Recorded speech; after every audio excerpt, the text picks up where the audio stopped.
ಬಸವಾಯ ನಮಃ. ಪಾದೋದಕ ಬಸವಾಯ ನಮಃ. ಪ್ರಸಾದ ಬಸವಾಯ ನಮಃ. ಚಿನ್ನಿಧಿ ಬಸವಾಯ ನಮಃ. ಚಿನ್ನಾದ ಬಸವಾಯ ನಮಃ. ಚಿದ್ಬಿಂದು ಬಸವಾಯ ನಮಃ. ಚಿತ್ಕಲೆ ಬಸವಾಯ ನಮಃ. ಚಿದಂಗ ಬಸವಾಯ ನಮಃ. ನಿಸ್ಸಂಸಾರಿ ಬಸವಾಯ ನಮಃ. ನಿಷ್ಪ್ರಪಂಚ ಬಸವಾಯ ನಮಃ. ನಿರಂಜನ ಬಸವಾಯ ನಮಃ. ನಿರ್ಗುಣ ಬಸವಾಯ ನಮಃ. ನಿತ್ಯ ತೃಪ್ತ ಬಸವಾಯ ನಮಃ. ಅಕಾರ ಬಸವಾಯ ನಮಃ. ಓಕಾರ ಬಸವಾಯ ನಮಃ. ಮಕಾರ ಬಸವಾಯ ನಮಃ. ನಕಾರ ಬಸವಾಯ ನಮಃ. ಮಕಾರ ಬಸವಾಯ ನಮಃ. ಶಿಕಾರ ಬಸವಾಯ ನಮಃ. ವಕಾರ ಬಸವಾಯ ನಮಃ. ಯಕಾರ ಬಸವಾಯ ನಮಃ. ಓಂಕಾರ ಬಸವಾಯ ನಮಃ. ೀಂಕಾರ ಬಸವಾಯ ನಮಃ. ಸಂಗಮೇಶ್ವರ ಬಸವಾಯ ನಮಃ. ಪ್ರತ್ಯಕ್ಷ ಕಪಿಲ ಸಿದ್ಧ ಮಲ್ಲಿಕಾರ್ಜುನ ಬಸವಾಯ ನಮೋ ನಮಃ. ಬಸವಾಯ ನಮೋ ನಮಃ. ಬಸವಾಯ ನಮೋ ನಮಃ. ಸರ್ವರಿಗೂ ಶರಣಾರ್ಥಿಗಳು. ಶಟಸ್ಥಲ ಮರ್ಮ. ನಾವು ಉದಿಸಿ ಬಂದದ್ದು ಹೀಗೆ ಸಹಜದಿಂದ ನಿರಾಳಂಬದಿಂದ ನಿರಂಜನ ಲಿಂಗಕ್ಕೆ ಬಂದು, ನಿರಂಜನ ಲಿಂಗದಿಂದ ನಿಶೂನ್ಯ ಲಿಂಗಕ್ಕೆ ಬಂದು, ನಿಶೂನ್ಯ ಲಿಂಗದಿಂದ ನಿಷ್ಕಲ ಲಿಂಗಕ್ಕೆ ಬಂದು, ನಿಷ್ಕಲ ಲಿಂಗದಿಂದ ಆತ್ಮತತ್ವದ ಐಕ್ಯಸ್ಥಲದ ಮಹಾಲಿಂಗದಲ್ಲಿ ಓಂಕಾರ ಪ್ರಣವ ಸ್ವರೂಪರಾಗಿ, ಆಕಾಶ ತತ್ವದ ಶರಣಸ್ಥಲದ ಪ್ರಸಾದಲಿಂಗದಲ್ಲಿ ಯಕಾರ ಪ್ರಣವ ಸ್ವರೂಪರಾಗಿ, ವಾಯುತತ್ವದ ಪ್ರಾಣಲಿಂಗೀ ಸ್ಥಳದ ಜಂಗಮಲಿಂಗದಲ್ಲಿ ವಕಾರ ಪ್ರಣವ ಸ್ವರೂಪರಾಗಿ, ಅಗ್ನಿತತ್ವದ ಪ್ರಸಾದೀ ಸ್ಥಳದ ಶಿವಲಿಂಗದಲ್ಲಿ ಶಿಕಾರ ಪ್ರಣವ ಸ್ವರೂಪರಾಗಿ, ಅಪ್ಪು ತತ್ವದ ಮಾಹೇಶ್ವರ ಸ್ಥಳದ ಗುರುಲಿಂಗದಲ್ಲಿ ಮಕಾರ ಪ್ರಣವ ಸ್ವರೂಪರಾಗಿ, ಪೃಥ್ವಿ ತತ್ವದ ಭಕ್ತಸ್ಥಳದ ಆಚಾರಲಿಂಗದಲ್ಲಿ ನಕಾರ ಪ್ರಣವ ಸ್ವರೂಪರಾಗಿ, ಮಹಾಲಿಂಗದ ಆಣತೆ ವಿಡಿದು ಪವಿತ್ರವಾದ ತಂದೆ ತಾಯಿಗಳ ಚಿದ್ಗರ್ಭದಿಂದ ಉದಯಿಸಿ ಈ ಲಿಂಗಲೀಲಾ ಕ್ರಿಯಾಭೂಮಿಗೆ ಬಂದಿದ್ದೇವೆ.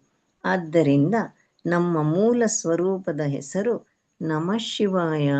ಓಂ ಬಸವ. ನಮಃ ಶಿವಾಯ. ಓಂ ಬಸವ.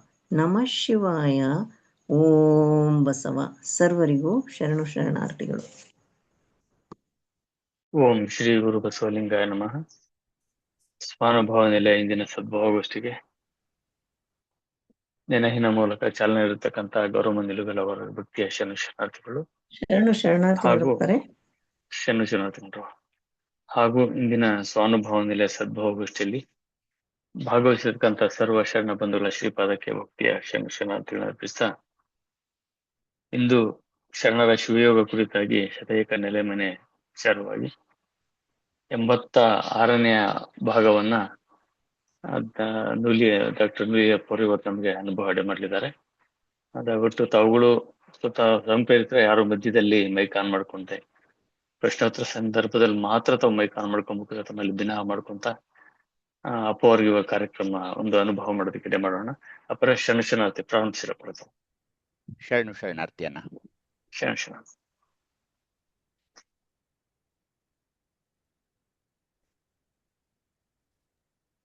ಅಣ್ಣ ಸ್ಕ್ರೀನ್ ಕಾಣಿಸ್ತಾ ಇದೆಯಲ್ಲ?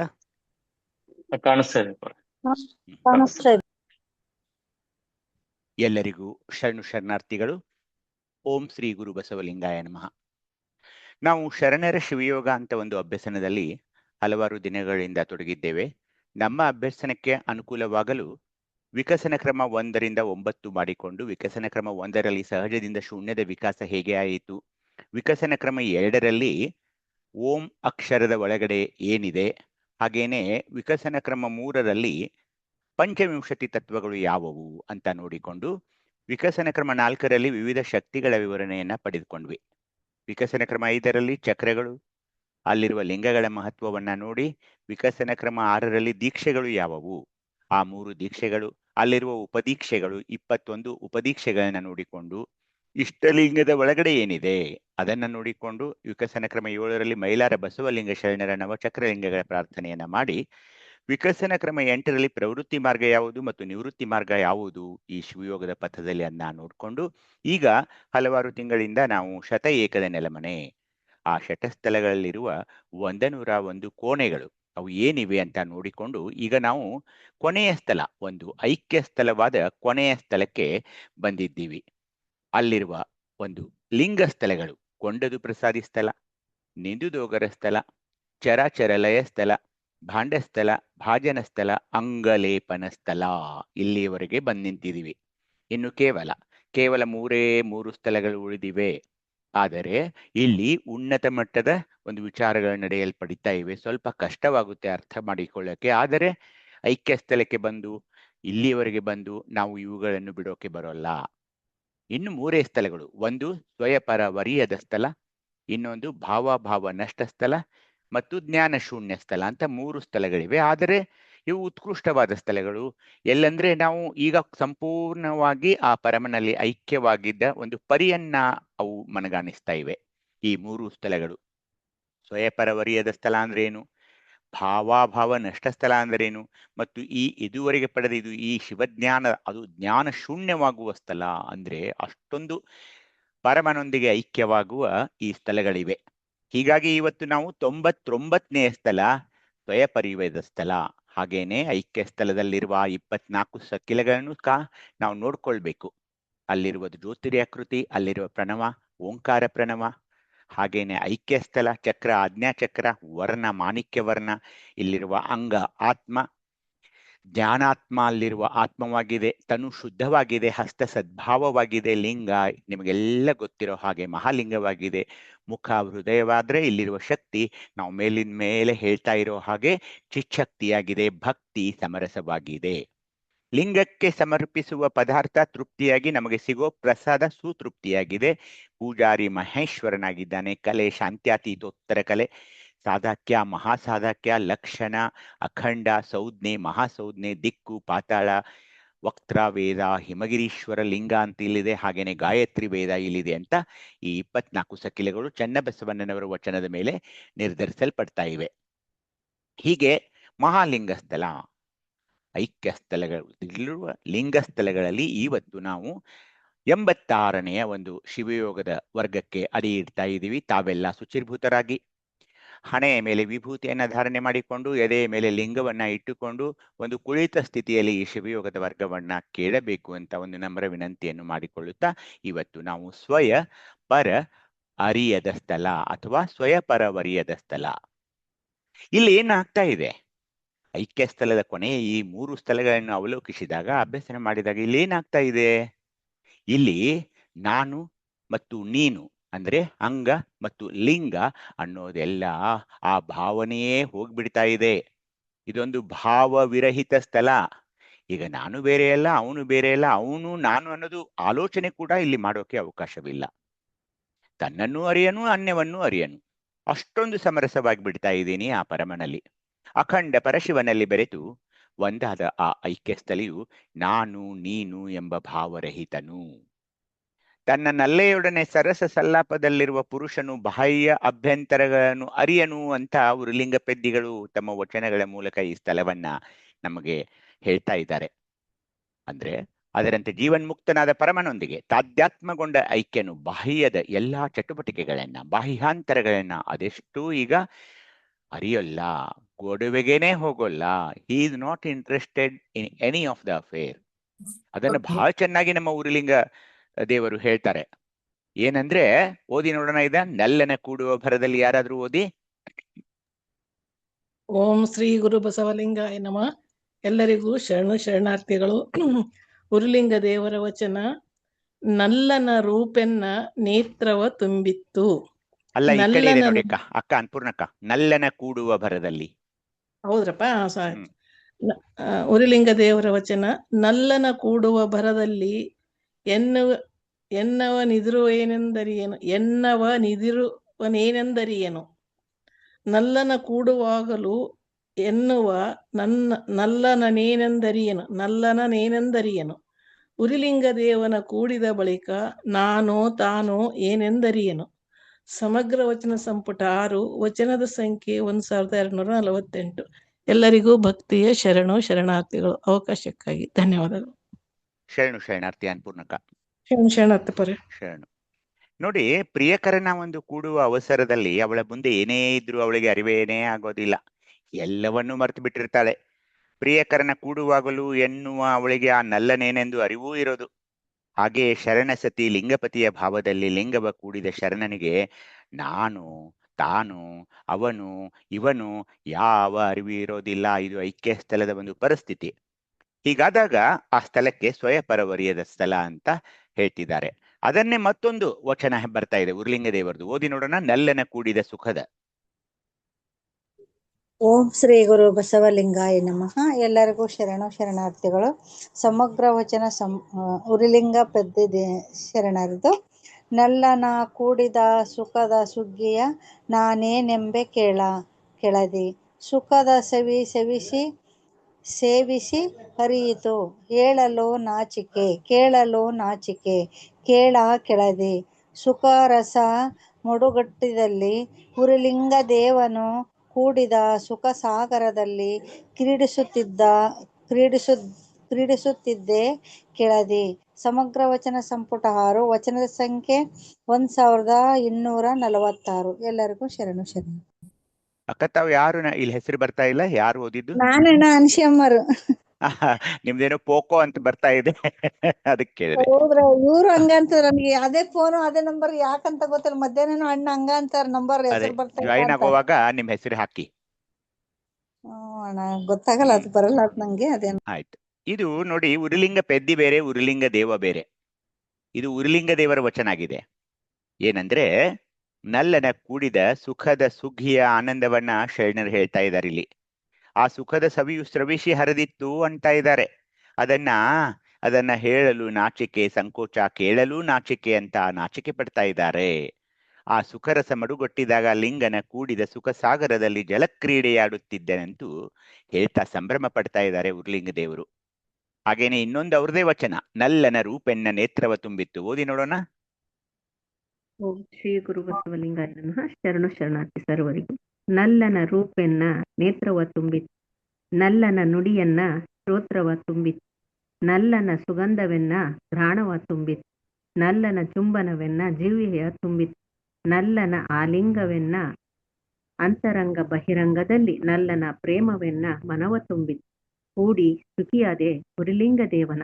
ಸಮಗ್ರ ವಚನ ಸಂಪುಟ 6, ವಚನದ ಸಂಖ್ಯೆ 1251. ಉರುಲಿಂಗ ದೇವರು. ಶರಣು ಸುಧಾಕ. ಅಲ್ಲ, ನಲ್ಲನ ರೂಪೆನ್ನ ನೇತ್ರವ ತುಂಬಿ ಇತ್ತು ಅಂದಾಗ ಯಾವ ಲಿಂಗ ನೆನಪಾಗ್ತಾ ಇದೆ ನಿಮಗೆ? ನೇತ್ರದಲ್ಲಿ ಅಂದ್ರೆ ಶಿವಲಿಂಗ. ನಲ್ಲನ ನುಡಿಯನ್ನ ಶ್ರೋತ್ರವ ತುಂಬಿತ್ತು ಅಂದಾಗ ನಲ್ಲನ ಸುಗಂಧವೆನ್ನ ಘ್ರಾಣವ ತುಂಬಿತ್ತು ಅಂದಾಗ ಆಚಾರಲಿಂಗ. ನಲ್ಲನ ಚುಂಬನವೆನ್ನ ಜಿಹ್ವೆಯ ತುಂಬಿತ್ತು ಅಂದಾಗ ನಲ್ಲನ ಆಲಿಂಗವೆನ್ನ ಅಂತರಂಗ ಬಹಿರಂಗದಲ್ಲಿ ಅಂದಾಗ ಜಂಗಮಲಿಂಗ. ಸರ್ವಾಂಗವೆಲ್ಲಪ್ಪ ಅವ್ರೆ. ಅಲ್ಲ, ಆಲಿಂಗವೇನು? ಸ್ಪರ್ಶ. ಸ್ಪರ್ಶ ಸ್ಪರ್ಶಪ್ಪ ಅವ್ರೆ, ಸ್ಪರ್ಶ. ಸ್ಪರ್ಶ. ಹಾ, ನಲ್ಲನ ಅದು ಪ್ರೇಮವೆನ್ನ ಜಂಗಮಲಿಂಗ. ಮನವ ತುಂಬಿತ್ತು ಅಂದಾಗ ಸರ್ವಾಂಗ. ಕೂಡಿ ಸುಖಿಯಾದೆ ಅಂದಾಗ ನೋಡಿ, ವಚನಗಳು ಮೇಲ್ನೋಟಕ್ಕೆ ಸ್ವಾನುಭವದ ನೆಲೆಯದ ಬಂದವ್ರಿಗೆಲ್ಲ ಹೀಗೆ ನಾನು ಕೇಳಿದರೆ ಅರ್ಥವಾಗ್ತಾ ಇದೆ. ಇಲ್ದಿದ್ರೆ ಇದನ್ನೆಲ್ಲ ಸುಳ್ಳು ಹೇಳ್ತಾ ಇದ್ದೀನಿ, ಹಾಗೆ ಅದೇ ಹಾಗೆ ನಲ್ಲನ ರೂಪಣ್ಣ ನೇತ್ರ ಶಿವಲಿಂಗ ಆಗ್ತಾ ಇದೆ. ಇದನ್ನೆಲ್ಲಾದ್ರೂ ನಾನು ಒಂದು ವ್ಯಾಖ್ಯಾನದಲ್ಲಿ ಅಥವಾ ಭಾಷಣದಲ್ಲಿ ಹೇಳ್ತಾ ಹೋದ್ರೆ ನನಗೆ ಹುಚ್ಚ ಅಂತಾರೆ. ನಮಗೆಲ್ಲ ಇಲ್ಲಿ ಅಭ್ಯಸನ ಆಗಿದೆ, ಗೊತ್ತಿದೆ, ಅದರ ಆಳವಾದ ಅಭ್ಯಸನ ಮಾಡಿದ್ದೀವಿ. ಅದರ ಅರ್ಥ ಈ ಶರಣರು ಏನ್ ಹೇಳ್ತಿದ್ದಾರೆ, ಯಾಕೆ ಅಂದ್ರೆ ಸ್ವಾನುಭವದ ನೆಲೆಯ ಒಂದು ಸ್ವರೂಪ.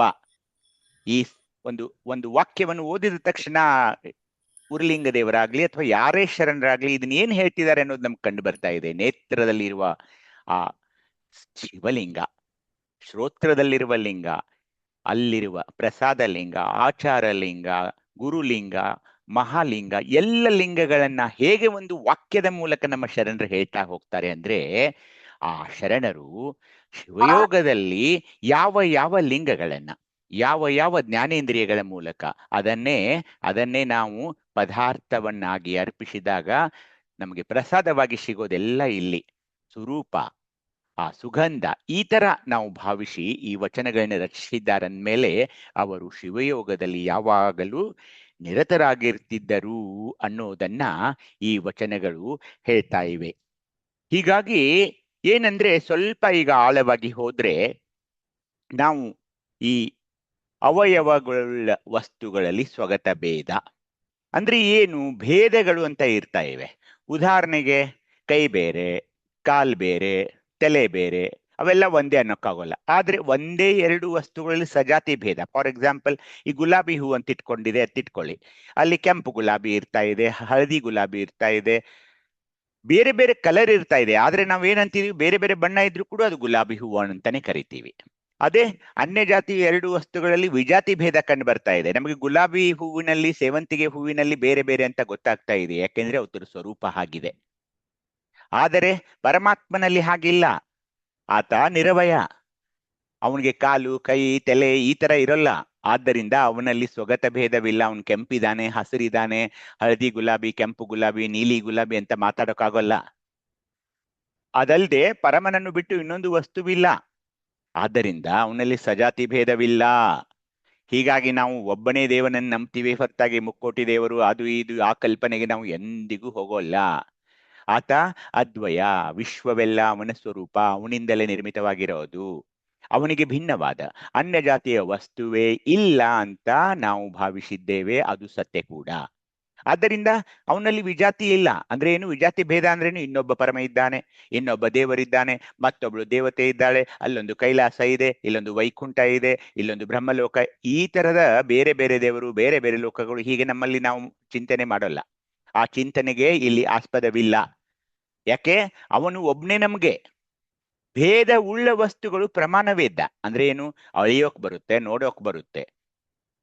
ಪರಮನು ಭೇದರಹಿತನಾಗಿರೋದ್ರಿಂದ ಅವನು ಪ್ರಮಾಣಗಳಿಗೆ ಅವೇದ್ಯ, ಅವನನ್ನು ಗ್ರಹಿಸಲು ಬಾರದು, ಅಪ್ರಮೇಯ, ಅಳೆಯಲು ಬಾರದು. ಅವನು ಎತ್ತರ ಎಷ್ಟಿದೆ, ಅವನು ಹಾಗಿದ್ದಾನೆ, ಹೀಗಿದ್ದಾನೆ. ಹೀಗಾಗಿ ಅವನು ಅಚಿಂತ್ಯ, ಅಖಂಡ, ಹಾಗೆಯೇ ಅದ್ವಯ, ಸವ್ವಿದ್ರೂಪ. ಅವನಲ್ಲಿ ಬೆರೆತ ಶಿವಯೋಗಿಯು ತನ್ನನ್ನಾಗಲಿ ಅನ್ಯರನ್ನಾಗಲಿ ಅರಿಯುವುದು ಅಸಾಧ್ಯ. ದಿಕ್ಕು, ಕಾಲ, ದೇಶ, ಪರಿಮಿತಿಗಳಲ್ಲದ ಮಹಾ ತೇಜೋಗನ ಪರಮನಲ್ಲಿ ಒಂದಾದ ಶಿವಯೋಗಿಯು ತನ್ನನ್ನಾಗಲಿ ಅನ್ಯವನ್ನಾಗಲಿ ಅರಿಯನು.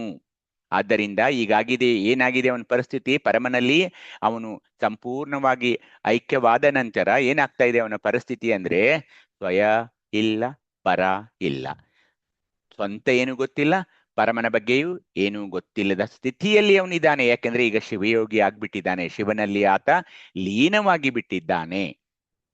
ಹೀಗಾಗಿ ನನ್ನ ದೇವರು, ನಾನು ಕಲ್ಪಿಸಿಕೊಂಡ ದೇವರು, ಅವನಿಗೆ ದಿಕ್ಕಿದೆ, ಅವನ ಕಾಲ ಇದೆ, ಅವನು ಇಷ್ಟು ದಿವಸ ಬಾಳ್ತಾನೆ, ಮುಂದೆ ಹೋಗ್ಬಿಡ್ತಾನೆ, ಅವನು ಅವತರಿಸಿದ್ದಾನೆ, ಇಲ್ಲಿಂದ ಮತ್ತೆ ಹೋಗಿ ಬೇರೆ ಅವತಾರ ತಗೊಳ್ತಾನೆ, ಆ ದೇಶದಲ್ಲಿದ್ದಾನೆ, ಈ ಖಂಡದಲ್ಲಿದ್ದಾನೆ, ಈ ತರದ ಯಾವುದೇ ಚಿಂತನೆ ನನ್ನ ಪರಮಾತ್ಮನಿಗೆ ಅನ್ವಯವಾಗೋದಿಲ್ಲ. ಏಕೆ? ಆತ ಅದ್ವಯ, ವಿಶ್ವವೆಲ್ಲ ಅಂದ್ರೆ ಬರೀ ಭೂಲೋಕ, ಈ ಭೂಖಂಡ ಅಥವಾ ಈ ಪೃಥ್ವಿ ಈ ತರ ಅಲ್ಲ, ಇಡೀ ವಿಶ್ವ. ಈ ಸಮಗ್ರವಾದ ವಿಶ್ವ, ಅಗಾಧವಾದ ವಿಶ್ವ ಏನಿದೆಯಲ್ಲ, ಅದೇ ನನ್ನ ಪರಮಾತ್ಮ, ಅದು ಅವನ ಸ್ವರೂಪ. ಅದನ್ನ ಬಹಳ ಚೆನ್ನಾಗಿ ನಮ್ಮ ಗುರುಮಾತೆ ಅಕ್ಕ ಮಹಾದೇವಿಯವರು ಹೇಳ್ತಿದ್ದಾರೆ. ನಿಧಾನವಾಗಿ ಓದಿ ಇದನ್ನ, ಅಕ್ಕ ಮಹಾದೇವಿಯವರ ವಚನವನ್ನ ನಿಧಾನವಾಗಿ ಓದಿ, ಏನು ಗಡಿಬಿಡಿ ಬೇಡ. ಓಂ ಶ್ರೀ ಗುರು ಬಸವಲಿಂಗಾಯ ನಮಃ. ಅಕ್ಕ ಮಹಾದೇವರ ವಚನ.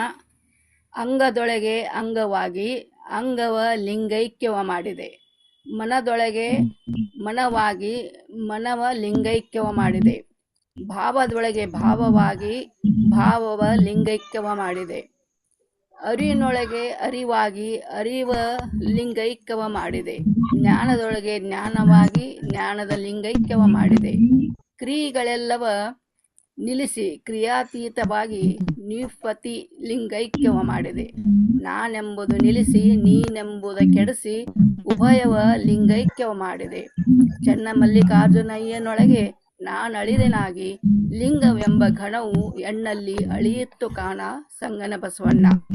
ಸಮಗ್ರ ವಚನ ಸಂಪುಟ 5 ವಚನ ಸಂಖ್ಯೆ 4. ಎಲ್ಲರಿಗೂ ಶರಣು ಶರಣಾರ್ಥಿಗಳು. ಶರಣಾರ್ಥಿ. ನೋಡಿ, ಈ ವಚನ ಸ್ವಲ್ಪ ಪಂಚಾಕ್ಷರಿ ಹಿರೇಮಠ ಅವರೇ ತಮ್ಮ ಇದನ್ನ ಮ್ಯೂಟ್ ಮಾಡ್ಕೊಳ್ಳಿಯಪ್ಪ. ಅಂಗದೊಳಗೆ ಪರಮನು ನಿತ್ಯ ನಿರಂತರ ಈ ಇಷ್ಟಲಿಂಗ ಪೂಜೆಯನ್ನು ಮಾಡಿಕೊಂಡು ಅಂಗದೊಳಗೆ ಪರಮನು ಅಂಗವಾಗಿ ಆ ಅಂಗವನ್ನು ತನ್ನೊಳಗೆ ಇಂಬಿಟ್ಟುಕೊಂಡು ಲಿಂಗೈಕ್ಯ ಮಾಡಿದ. ಯಾರ ಅಂಗವನ್ನ? ನನ್ನ ಅಂಗವನ್ನ. ತಾಯಿಯವರ ಮಾತುಗಳನ್ನು ನೋಡಿ. ಮನದೊಳಗೆ ಮನವಾಗಿ ಮನವನ್ನೂ ಸಹ ಲಿಂಗೈಕ್ಯ ಮಾಡಿದ, ಭಾವದೊಳಗೆ ಭಾವವಾಗಿ ಭಾವವನ್ನು ಕೂಡ ಲಿಂಗೈಕ್ಯ ಮಾಡಿದ, ಶಿವಯೋಗದ ಅರಿವಿನೊಳಗೆ ಅರಿವನ್ನೂ ಸಹ ಲಿಂಗೈಕ್ಯ ಮಾಡಿದ, ಶಿವಜ್ಞಾನದೊಳಗೆ ಶಿವಜ್ಞಾನವ ಲಿಂಗೈಕ್ಯ ಮಾಡಿದ. ಏನು ಉಳಿತು ಹೇಳಿ? ಈಗ ಏನೂ ಇಲ್ಲ. ದೇಹದಲ್ಲಿಯೇ ಎಲ್ಲಾ ಕ್ರಿಯೆಗಳನ್ನ ನಿಲ್ಲಿಸಿ ಕ್ರಿಯಾತೀತವಾಗಿ ನಿಪ್ಪತಿ ಅಂದ್ರೆ ಯಾರು? ಯಾರ ಅಧೀನದಲ್ಲೂ ಇರದವನಿಗೆ ನಿಪ್ಪತಿ ಅಂತಾರೆ. ಅದನ್ನು ಲಿಂಗೈಕ್ಯ ಮಾಡಿದ. ನಾನೆಂಬುದನ್ನು ನಿರಸನ ಮಾಡಿ ನೀನೆಂಬುದನ್ನು ಇಲ್ಲವಾಗಿಸಿ ನಾನು ಮತ್ತು ನೀನೇ ಎಂಬೆರಡನ್ನು ಲಿಂಗೈಕ್ಯವ ಮಾಡಿದೆ. ಆಗೇನುಳಿತು? ಆಗ ಚನ್ನಮಲ್ಲಿಕಾರ್ಜುನನಲ್ಲಿ ನಾನು ಅಳಿದು ಲಿಂಗವೆಂಬ ಘನವು ಮಾತ್ರ ಉಳಿದು ಅದು ಸಹ ನನ್ನಲ್ಲಿ ಐಕ್ಯವಾಗಿತ್ತು.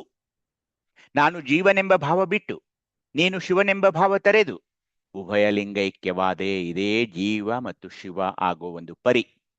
ಅದನ್ನ ತಾಯಿಯವರು ಹೇಳ್ತಿದ್ದಾರೆ. ಆದ್ದರಿಂದ ನನ್ನಲ್ಲಿ ಶಿವನಳಿದ, ಶಿವನಲ್ಲಿ ನಾನಳಿದೆ. ಈಗ ಯಾರು ಉಳಿಲಿಲ್ಲ. ನಾನು ಶಿವನಲ್ಲಿ ಅಳಿದೆ, ಶಿವ ನನ್ನಲ್ಲಿ ಅಳಿಯೋದ್ರಿಂದ ಈಗ ನಾನೂ ಇಲ್ಲ, ಆತನೂ ಇಲ್ಲ. ಅದಕ್ಕೆ ಈ ಸ್ಥಳಕ್ಕೆ ಏನಂದ್ರು? ಸ್ವಯಪರವರಿಯದ ಸ್ಥಳ. ಪರಮನೂ ಇಲ್ಲ, ನಾನೂ ಇಲ್ಲ. ಅದೇ ಒಂದು ಅನುಭವ ಇಲ್ಲಿ. ಅದೇ ಒಂದು ಅನುಭವ. ಚನ್ನಮಲ್ಲಿಕಾರ್ಜುನನ ಅಯ್ಯನೊಳಗೆ ನಾನಳಿದೆನಾಗಿ ಲಿಂಗವೆಂಬ ಘನವು ಎನ್ನಲ್ಲಿ ಅಳಿಯಿತ್ತು, ನಾನು ಅವನಲ್ಲಿ, ಅವನು ನನ್ನಲ್ಲಿ. ಎಷ್ಟು ಚೆನ್ನಾಗಿ ಬರಿತಾ ಇದ್ದಾರೆ ನೋಡಿ. ಅಕ್ಕ ಮಹಾದೇವಿ ತಾಯಿಯವರ ಲಿಂಗೈಕ್ಯದ ಒಂದು ಪರಿಸ್ಥಿತಿ ನೋಡಿ. ಚನ್ನಮಲ್ಲಿಕಾರ್ಜುನ ಅಯ್ಯನೊಳಗೆ ನಾನಳಿದೆನಾಗಿ ಲಿಂಗವೆಂಬ ಘನವು ನಾನು ಯಾರೆಲ್ಲ ಅಳಿದೆ? ಪರಮನಲ್ಲಿ. ಪರಮ ನನ್ನಲ್ಲಿ ಅಳಿದ. ಇದಕ್ಕೆ ಸ್ವಯಪರವರಿಯದ ಸ್ಥಳ ಅಂತ ಹೇಳ್ತಾರೆ. ಹಿಂದಿಯಲ್ಲಿ ಒಂದು ಶಬ್ದ ಇದೆ, ಬಿದಾ ಅಂದ್ರೆ ಬಿದಾಯಿ. ಬಿದಾಯಿ ಅಂದ್ರೆ ಅಗಲೋದು ಅಥವಾ ಬೇರೆ ಬೇರೆ ಆಗೋದು. ಅದಕ್ಕೆ ಒಂದು ಶಬ್ದ ಏನು? ಬಿದಾಯೋಗ. ಬಿದಾಯೋಗ ಅಂತ ಒಂದು ಬರ್ತಾ ಇದೆ. ಅಂದ್ರೆ ಏನು? ಅದೊಂದು ನಾನು ಬೇರೆ ನೀನು ಬೇರೆ ಅಂತ ಒಂದು ದ್ವೈತ ಭಾವ. ಅದು ಇದೊಂದು ಭ್ರಾಂತಿ ಭಾವ. ಇದನ್ನ ಒಪ್ಪಲ್ಲ ಶರಣರು. ಈ ಬೇರೆ ಬೇರೆ ಅನ್ನೋ ದ್ವೈತ ಭಾವವನ್ನೇ ನಿರಾಕರಿಸಿದರು. ಈ ತರಹದ ಒಂದು ಭ್ರಾಂತಿ ಏನಾದ್ರೂ ಬೆಳೆದಂತೆ ಇಟ್ಕೊಳ್ಳಿ ನಮ್ಮಲ್ಲಿ. ಅದೇ ಬೆಳ್ತಾ ಇದೆ. ಮತ್ತೆ ಈಗ ಸದ್ಯಕ್ಕೂ ಅದೇ ಇದೆ. ಯಾವಾಗ್ಲೂ ನಾವು ಏನ್ ಮಾತಾಡ್ತೀವಿ?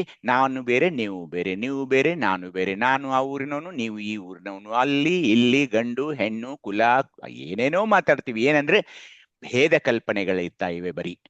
ಬರೀ ಭೇದ ಕಲ್ಪನೆಗಳು. ನನ್ನ ಊರು ಬೇರೆ, ನಿಮ್ಮ ಊರು ಬೇರೆ, ನಿಮ್ಮ ಮಣ್ತನ ಬೇರೆ, ನನ್ನ ಮಣ್ತನ ಬೇರೆ, ನಾನು ಉಟ್ಕೊಳ್ಳೋ ಬಟ್ಟೆ ಬೇರೆ, ನೀವು ಉಟ್ಕೊಳ್ಳೋ ಬಟ್ಟೆ ಬೇರೆ, ನಮ್ಮಲ್ಲಿರುವ ಆಹಾರ ಕಲ್ಪನೆ ಬೇರೆ, ನಿಮ್ಮಲ್ಲಿರುವ ಆಹಾರ ಕಲ್ಪನೆ ಬೇರೆ. ಬರೀ ಭೇದ ಕಲ್ಪನೆಗಳನ್ನ ನಾವು ಬೆಳೆಸ್ಕೊಂಡು ಬಂದಿದ್ದೀವಿ ಮತ್ತು ಅವು ಅಸ್ತಿತ್ವದಲ್ಲಿ ಇರ್ತಾವೆ ಕೂಡ. ಆದರೆ ಯಾವಾಗ ನಾವು ಶಿವಯೋಗದಲ್ಲಿ ಹೋಗಿ ಶಿವಯೋಗವನ್ನು ಅರಿತುಕೊಂಡು ಹೋದಾಗ ನಾವೆಲ್ಲರೂ ಒಂದೇ. ಭೇದ ಕಲ್ಪನೆಗಳು ಎಲ್ಲವೂ ಅಳಿಬೇಕು.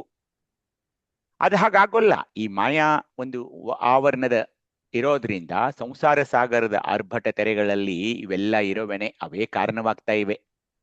ಹೀಗಾಗಿ ಆ ಸಂಸಾರ ಸಾಗರದ ಆರ್ಭಟ ತೆರೆಗಳು ನಾವು ಸಿಲುಕಿರುವಾಗ ಏನಾಗ್ತಾ ಇದೆ ಅಂದ್ರೆ, ಸಿಲುಕಿ ತೊಳ್ತೀವಿ, ಬಳಲ್ತೀವಿ. ನಾನು ಶ್ರೀಮಂತ, ನೀವು ಬಡವ, ನೀವ್ ಆ ಕುಲದವರು, ನೀವ್ ಈ ಕುಲದವರು, ನನ್ನ ಮಗ ನಿಮ್ಮ ಮಗಳು ಮದುವೆ ಆಗೋಕ್ಕಾಗಲ್ಲ, ನಿಮ್ಮ ಮಗ ನನ್ನ ಮಗಳಿಗೆ ಮದುವೆ ಆಗೋಕೆ. ಯಾಕೆಂದ್ರೆ ಬರೀ ಭೇದ ಭೇದ ಭೇದ ಭೇದ ಭೇದ.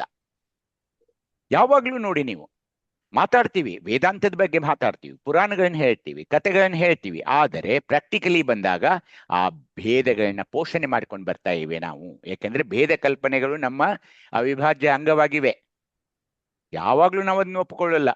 ಎಲ್ಲಿ ತನಕ ಅಂದ್ರೆ ಎಲ್ಲವನ್ನೂ ವಿರಕ್ತಿಯನ್ನ ಪಡೆದವರು, ವಿರಕ್ತ ಮಠ, ವಿರಕ್ತ ಅಂತ ಅಂದವರು, ಪಂಚಾಚಾರ್ಯರಂದವರು, ಅವ್ರಿಗೆ ಮೇಲಿನ ಒಂದು ಆಸೀನ್ ಮಾಡ್ಬೇಕು ನೀವು, ಅವ್ರು 2-5 ಇಂಚು ಮೇಲ್ ಕೂಡಿಸ್ಬೇಕು ಅವ್ರನ್ನು. ಇದು ಯಾಕೆಂದ್ರೆ ಭೇದ ಕಲ್ಪನೆ, ಇನ್ನೂ ಆ ಶಿವಯೋಗದ ಜ್ಞಾನ ಅವ್ರಿಗೆ ಆಗಿಲ್ಲ ಅನ್ನೋದೇ ಅದಕ್ಕೆ ಕಾರಣ.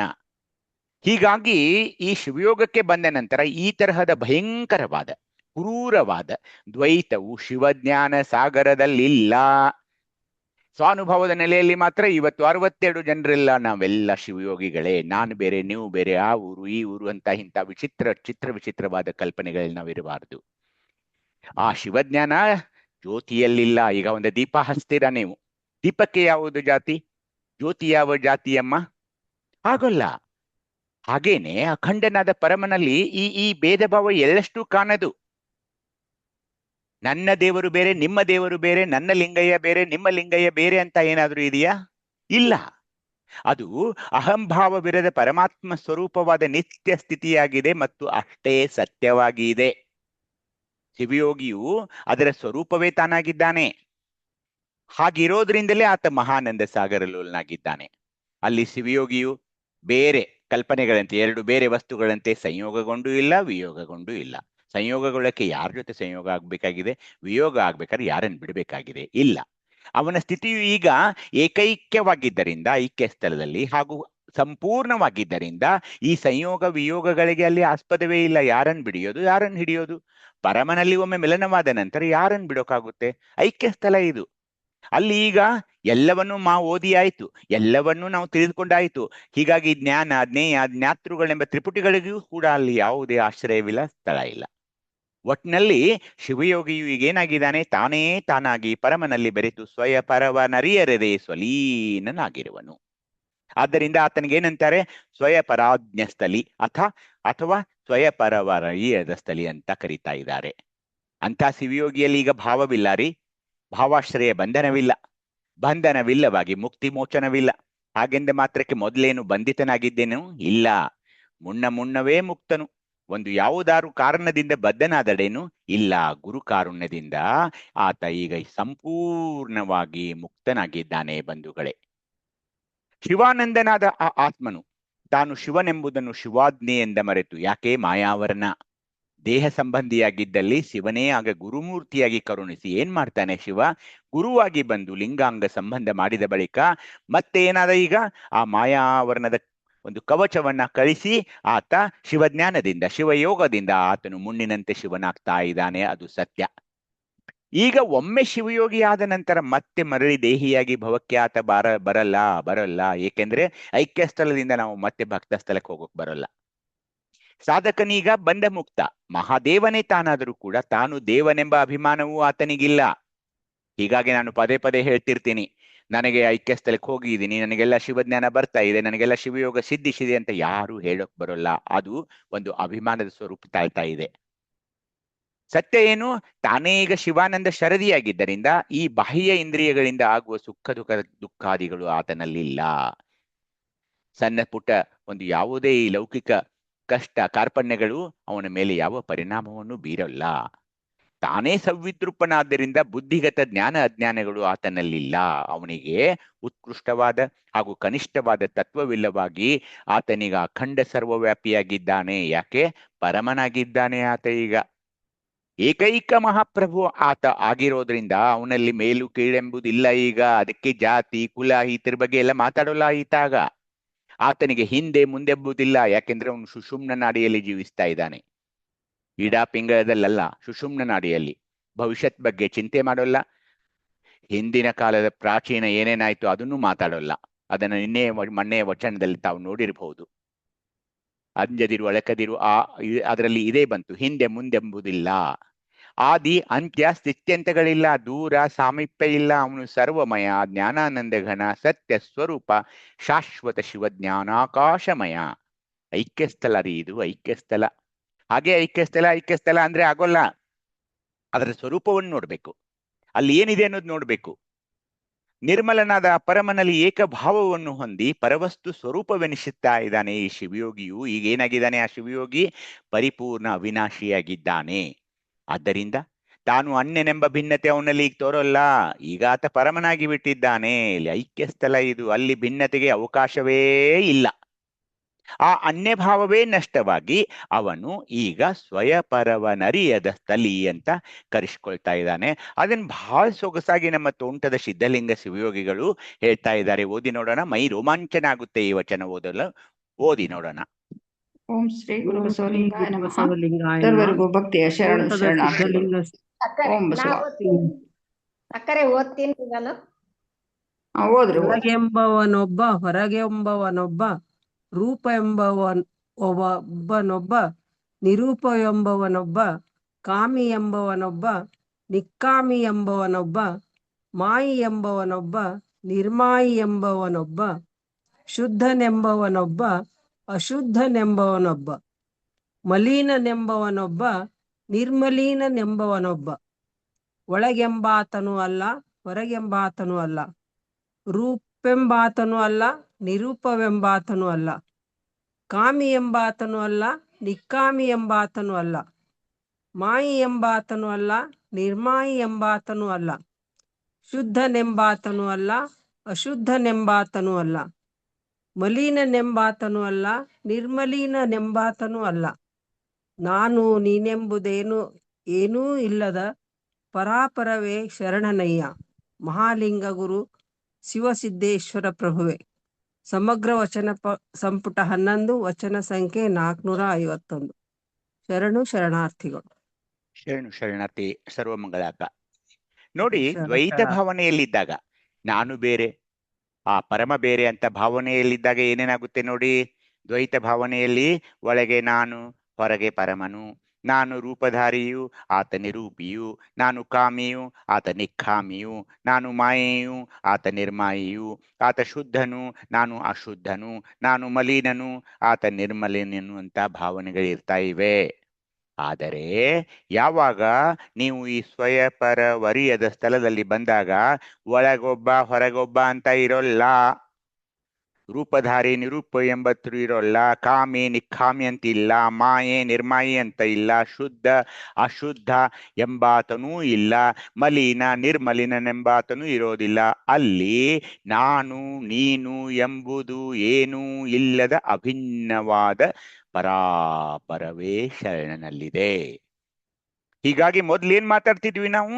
ಅವನು ಬೇರೆ ನಾನು ಬೇರೆ, ನನಗೆ ರೂಪ ಇದೆ ಅವನಿಗೆ ನಿರೂಪ ಇದೆ, ನಾನು ಕಾಮಿ ಅವನು ನಿಕ್ಕಾಮಿ, ಅವನಿಗೆ ಮಾಯೆ, ನಾನು ಮಾಯೆಯಿಂದ ಆವೃತನಾಗಿದ್ದೇನೆ, ಅವನು ನಿರ್ಮಾಯಿಯಾಗಿದ್ದಾನೆ, ನಾನು ಶುದ್ಧ ನಾನು ಅಶುದ್ಧ, ಅವನು ಶುದ್ಧ, ಈ ತರ ಏನೇನೋ ಅವನ ಬಗ್ಗೆ ನನ್ನ ಬಗ್ಗೆ ನಾವು ಮಾತಾಡ್ತಾ ಹೋದ್ವಿ.